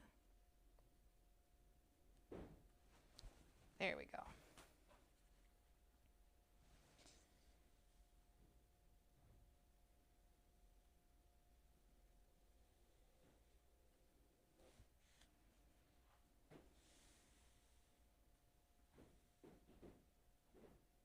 Again, I'm just using my pinky as an anchor to create these strong lines because they're at the same angle as the edge of my canvas. There we go.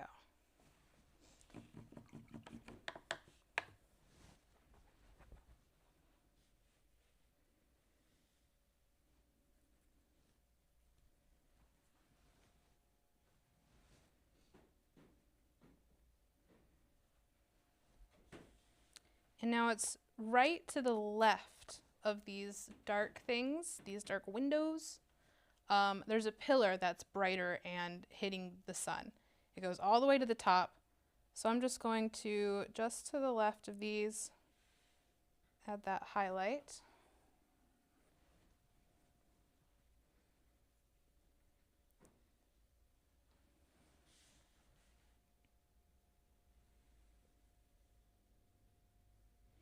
I'm not going to bring them all the way down because it gets really dark down there.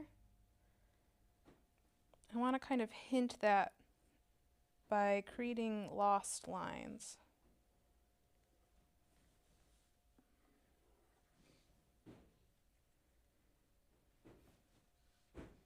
Maybe get just a touch brighter on this last one.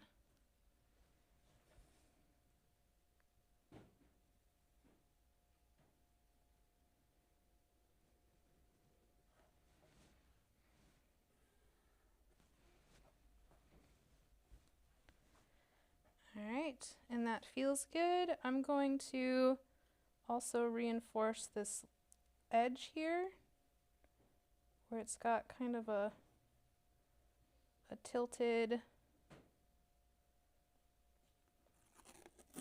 lip on top.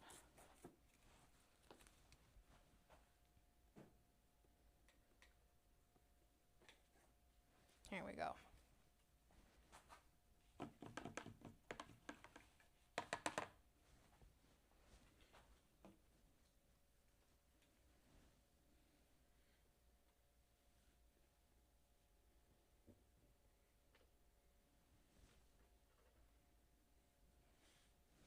Now onto the side of this building, that same lip along the top is a lot darker along that top edge.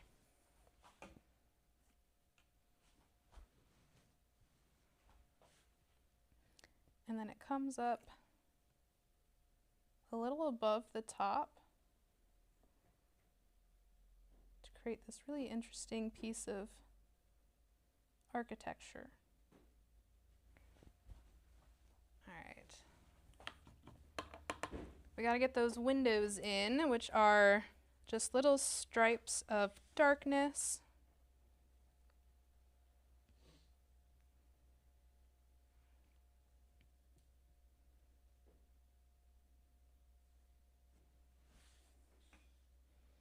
And I'm doing more of a wash because I have a little bit of texture coming through, which is what I want.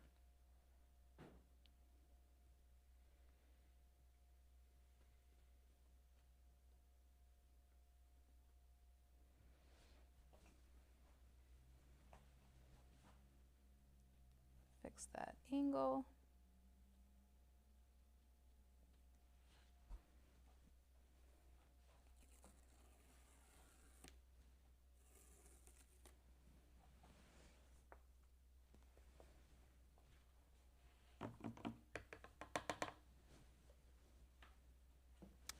Now this little area right here, I did go over it, but it's still a little pink for my liking.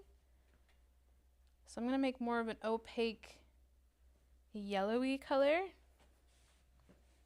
and redo this little section here. I also want it to come out a little bit further than everything else, because that's what it does in the reference photo.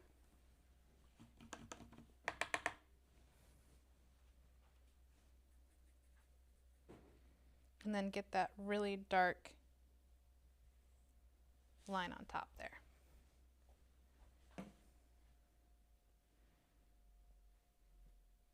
As well as underneath. I'm just going to pull some of this. I pulled a line underneath that bright area, and now I'm just loosely streaking that glaze down so it looks kind of like a shadow. Using that same dark color, I'm looking at this building up here. There's a dark shadow to the left of all of these windows.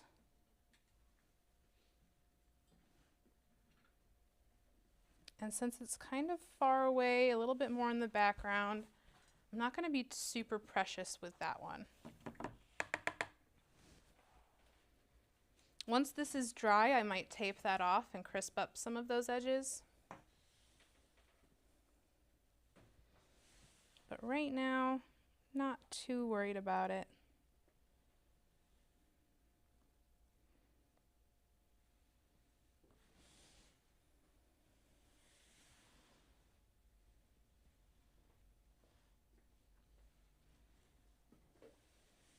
All right, and then there's more windows going the opposite direction up there.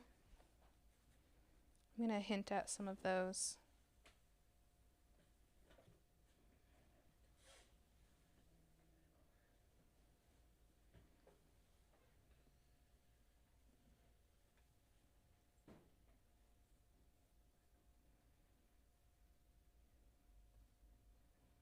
And I'm just looking loosely at the pattern that's happening in these windows and copying it.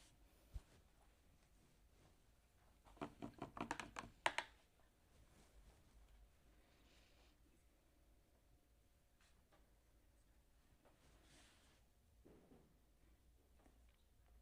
gonna make sure the bottom of these blue areas make sense as well.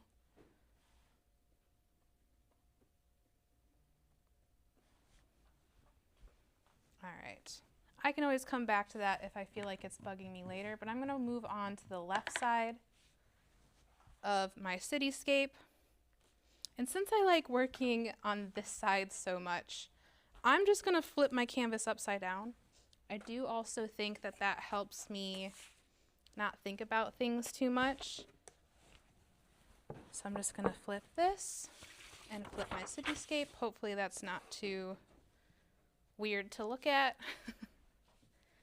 But right now I just need to focus on getting those values down and covering up some of this yellow. All right, let's start with this building here. I'm gonna make that blue I made in the beginning for that other building. Make it a little bit more of a glaze because it's already kind of blue.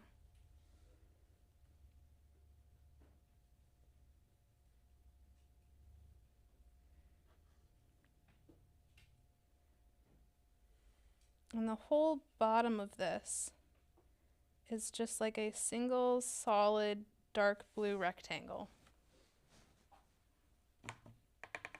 So I have that glazed in. I'm now going to go back to the blue I used in the beginning. And cover up that yellow just a touch.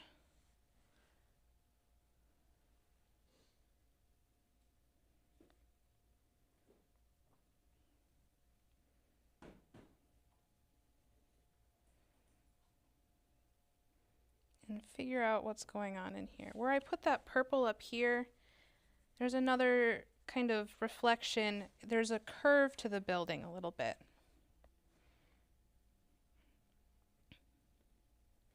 I'm gonna fill that in with a glaze of Payne's Gray. And this curve down here actually gets a little green. So since I have that little stripe of yellow there, I'm just gonna go in with a glaze of that lighter blue right on top of it, and then I'm happy with that. I do want to add in just the hint of some of these windows by doing a line down the middle of that whitish color. Ooh.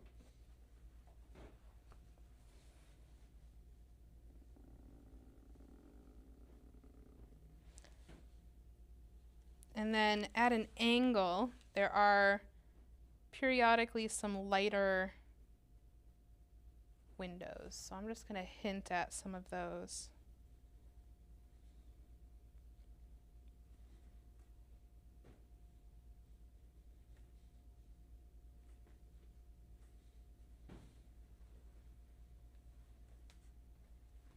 And then this is all lighter at the top here.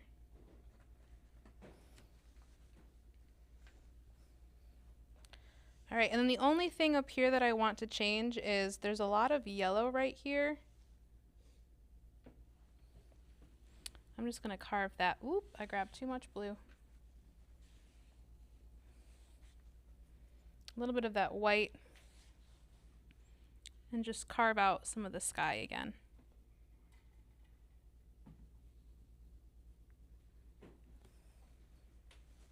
There we go.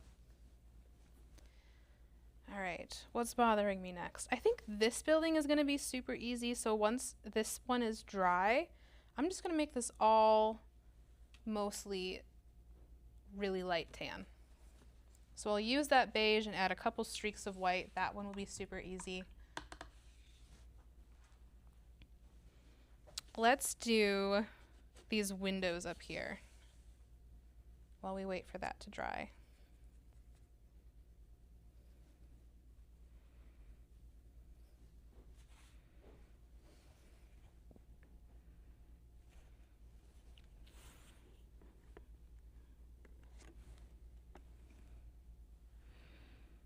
Going to fill these in with more of a better blue, better shape.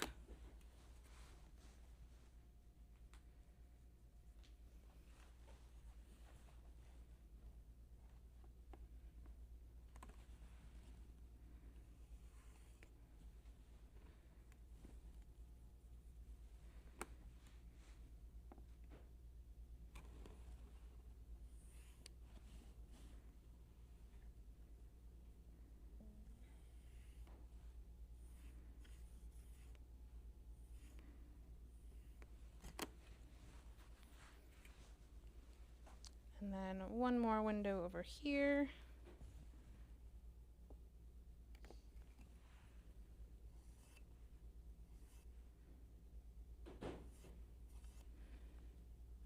And just a peak of one in the corner there.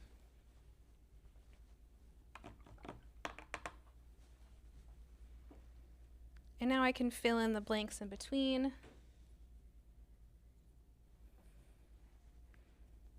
With a nice single stroke here.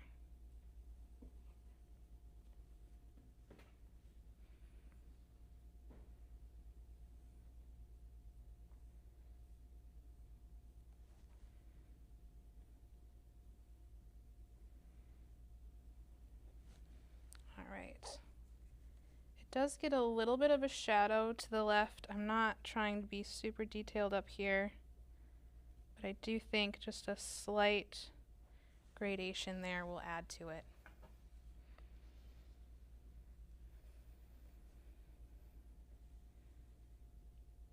This is almost the right color. I just need it to be a little bit lighter and fill in more of that yellow. I don't want to completely get rid of it. I just don't want pure yellow where pure yellow doesn't exist.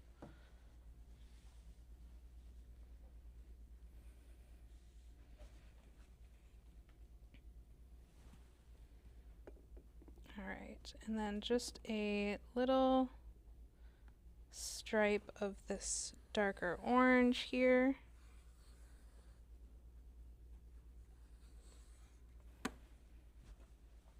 There we go.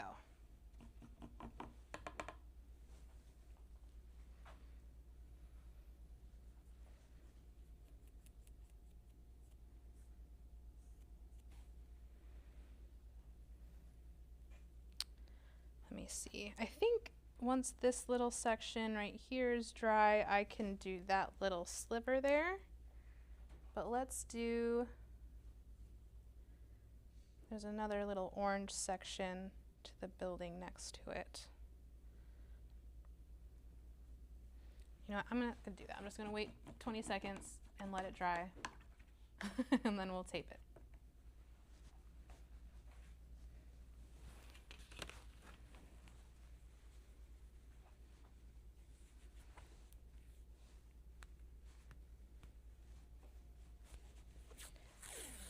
All right.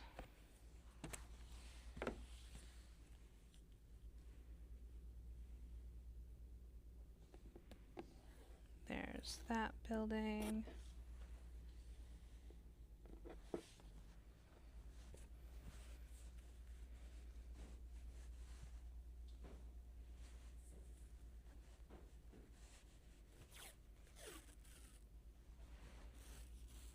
I've done something weird to my tape here, but I still have a straight edge, which is all I need. I think this whole section is just going to be this beige color. And I'm going to apply this pretty opaquely.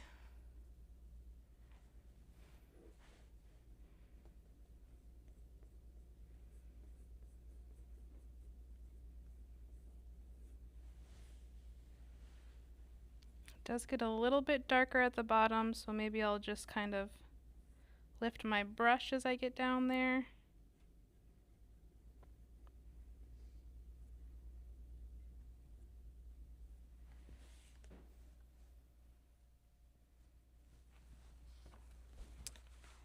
And then just a couple touches of white. It is really thin. I probably don't need to do this step.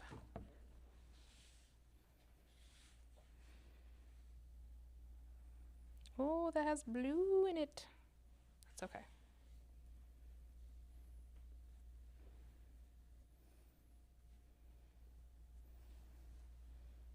Pretend it's just texture. Blend it in.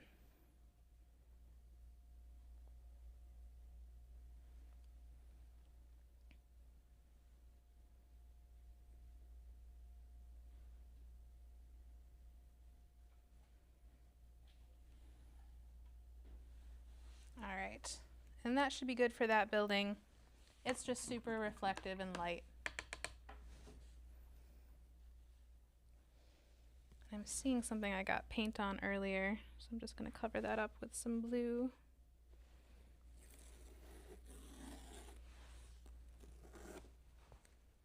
There we go. Now all that's left is this super complicated building here and the street.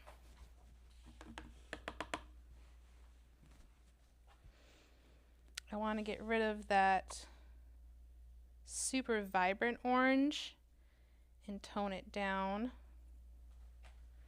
a little bit with this guy.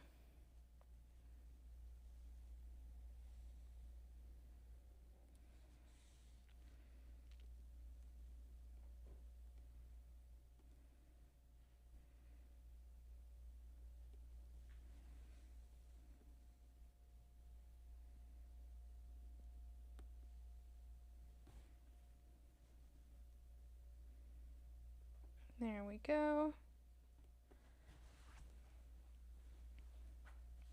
And now using the same color, I'm going to kind of outline what's happening in this crazy building with all the windows here. So for starters, I want to get those more horizontal lines. So just starting here, going to mark out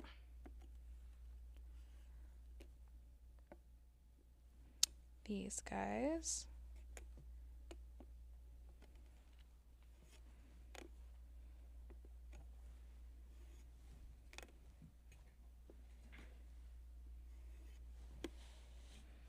All right, that feels good.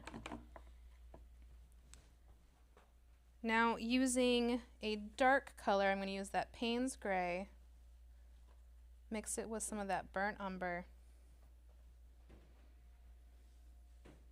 Along those lines, I'm just going to create little windows.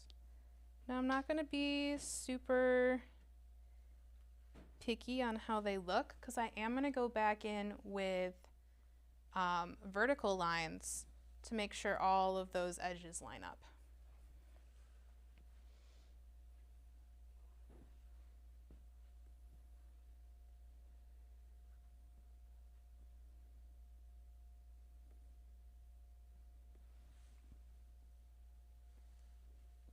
There we go.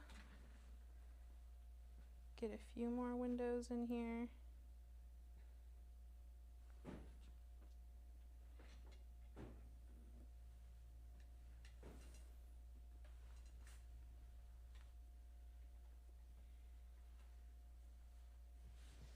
All right.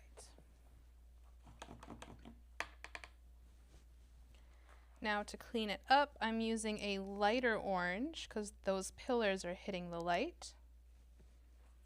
Start on this side where the paint is not as thin.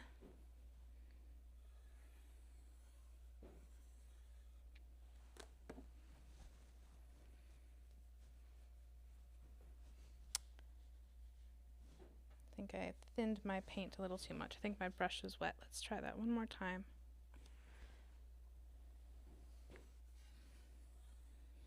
Here we go.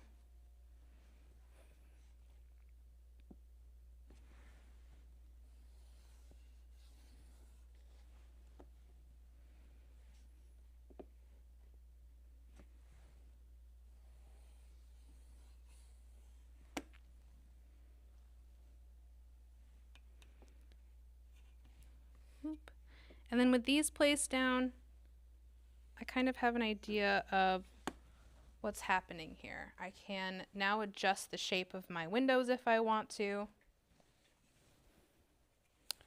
I can go back in and reinforce the baseline of these windows using the same color.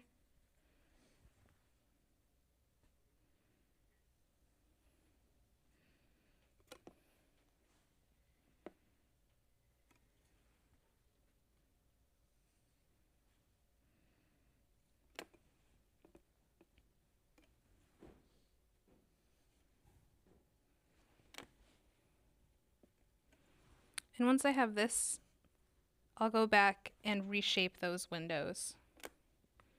But I just feel like it's easier to just lay something down and then refine it with the rest of the details.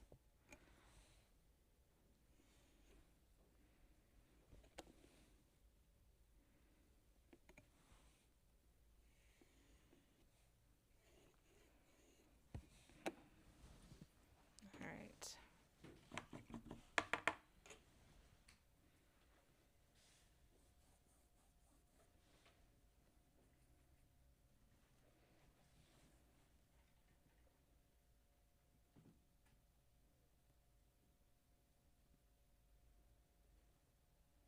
Now I know that these windows are in the right spot.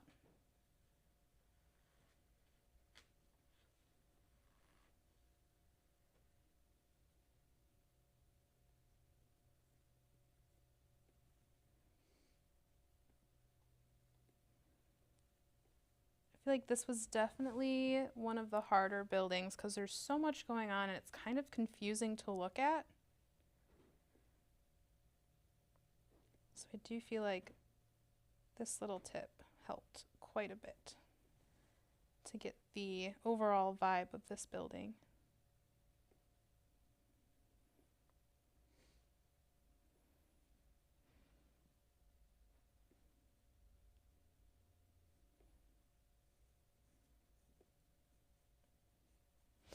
All right.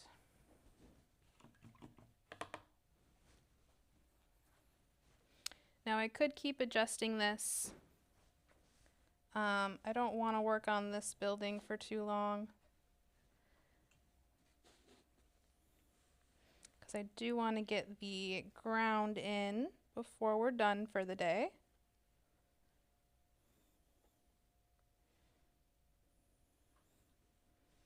And thankfully the ground is easy. I just have to put in a tree and bring the white back to the crosswalk.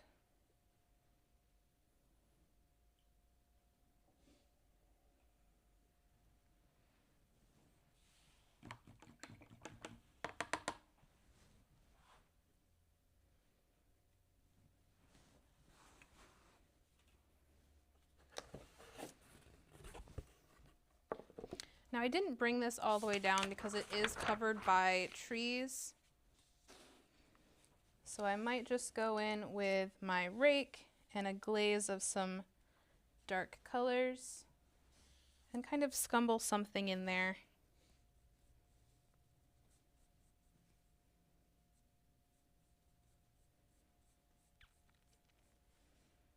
So that there's a little bit of a shadow going on for those trees.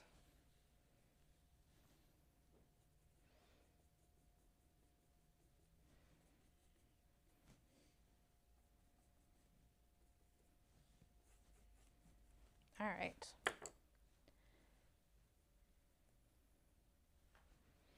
So for these trees, there's mostly just darkness down here, but it's in a little flower pot. So I'm going to bring some of those shapes back.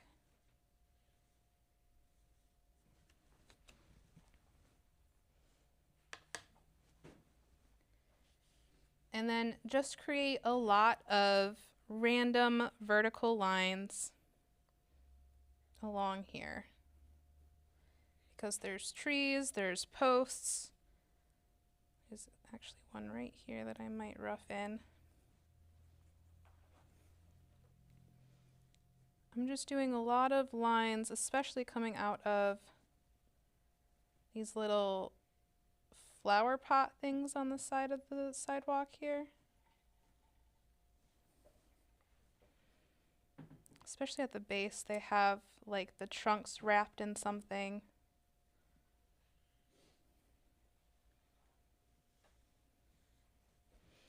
And then I'll rough in the leaves with the same color, especially over here on the right side, because this is all in shadow. So just quickly scribbling something in here. They get smaller as they come down.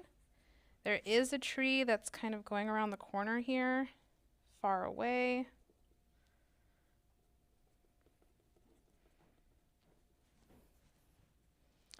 I'm going to do the same thing on the other side here. Get a few of those little planters blocked in. There's one right up front here with lots of greenery at the base.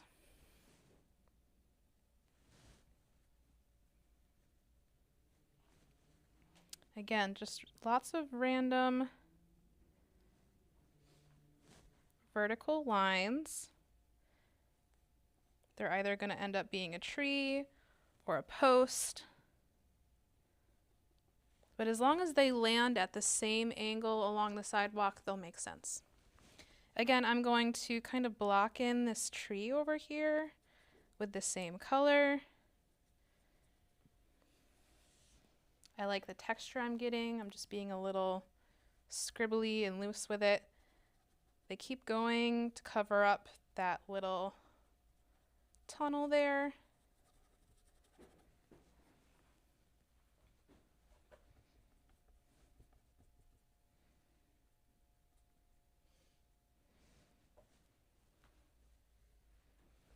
I do want to bring out that edge of the road.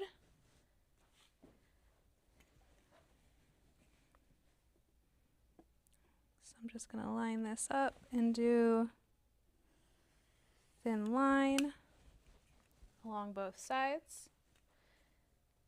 It will crisp that up because it's in the foreground, but also kind of help you figure out what's happening there.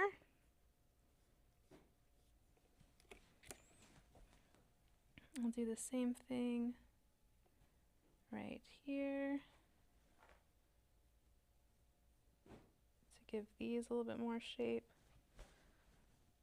And then I'm going to pull that same color and deepen some of these shadows.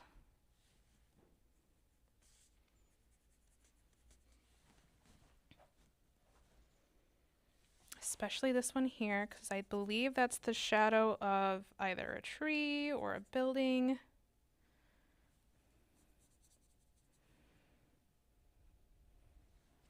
All right.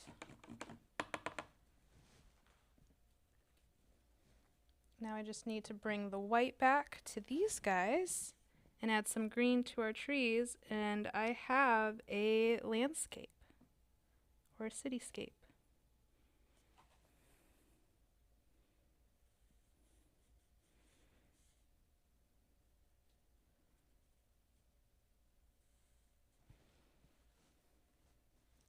While I'm adding these final touches, if you have any final questions for me, please pop that in the chat, and Amanda will share that with me before we finish. And if you don't get to it in time, you can leave it underneath the video after, and I will come back through and check on those.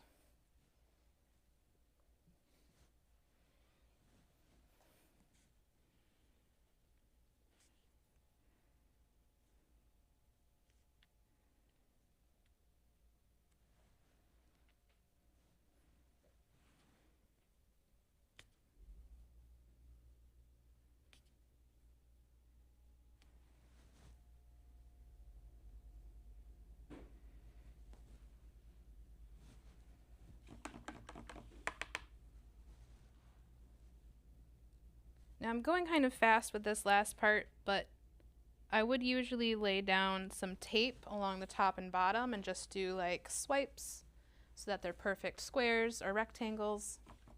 But I'm not too worried about that right now. I do want to get to the green of the trees.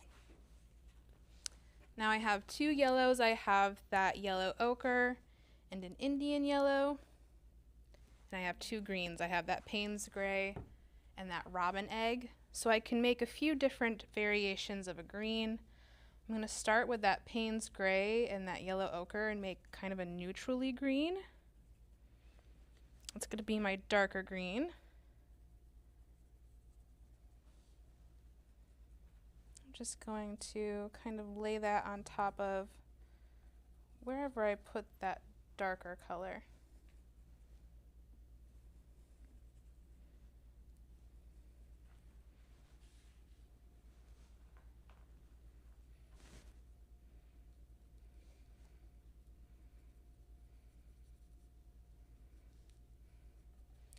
I am going to try and let some of the building poke through, but not too much. These trees on the right are actually not super green. This tree right here is more like orangey. And there's some green in there, so I'm just going to put like a little bit of green, and instead of using a light green for the highlights, I'm just going to use like a lighter orange. For that light green, I'm going to be using that Indian yellow and the robin egg. I might mix it into the other green.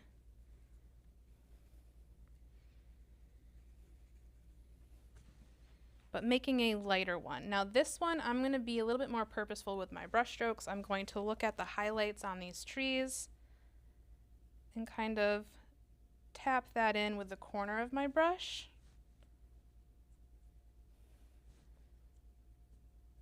There we go.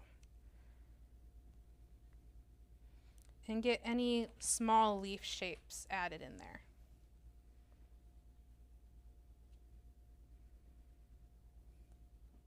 And this light color isn't everywhere since these are mostly in shadow. So don't add too much of this and pay attention to where you're placing it.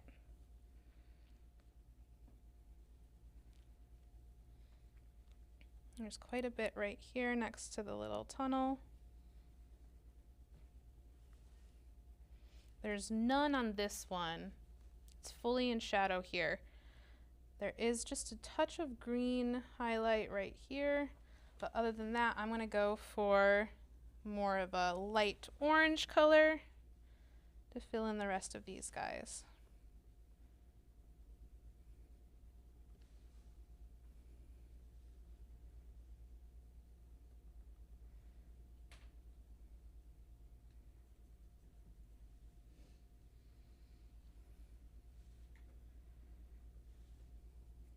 Maybe get a darker orange just to add a little bit more dimension to these trees.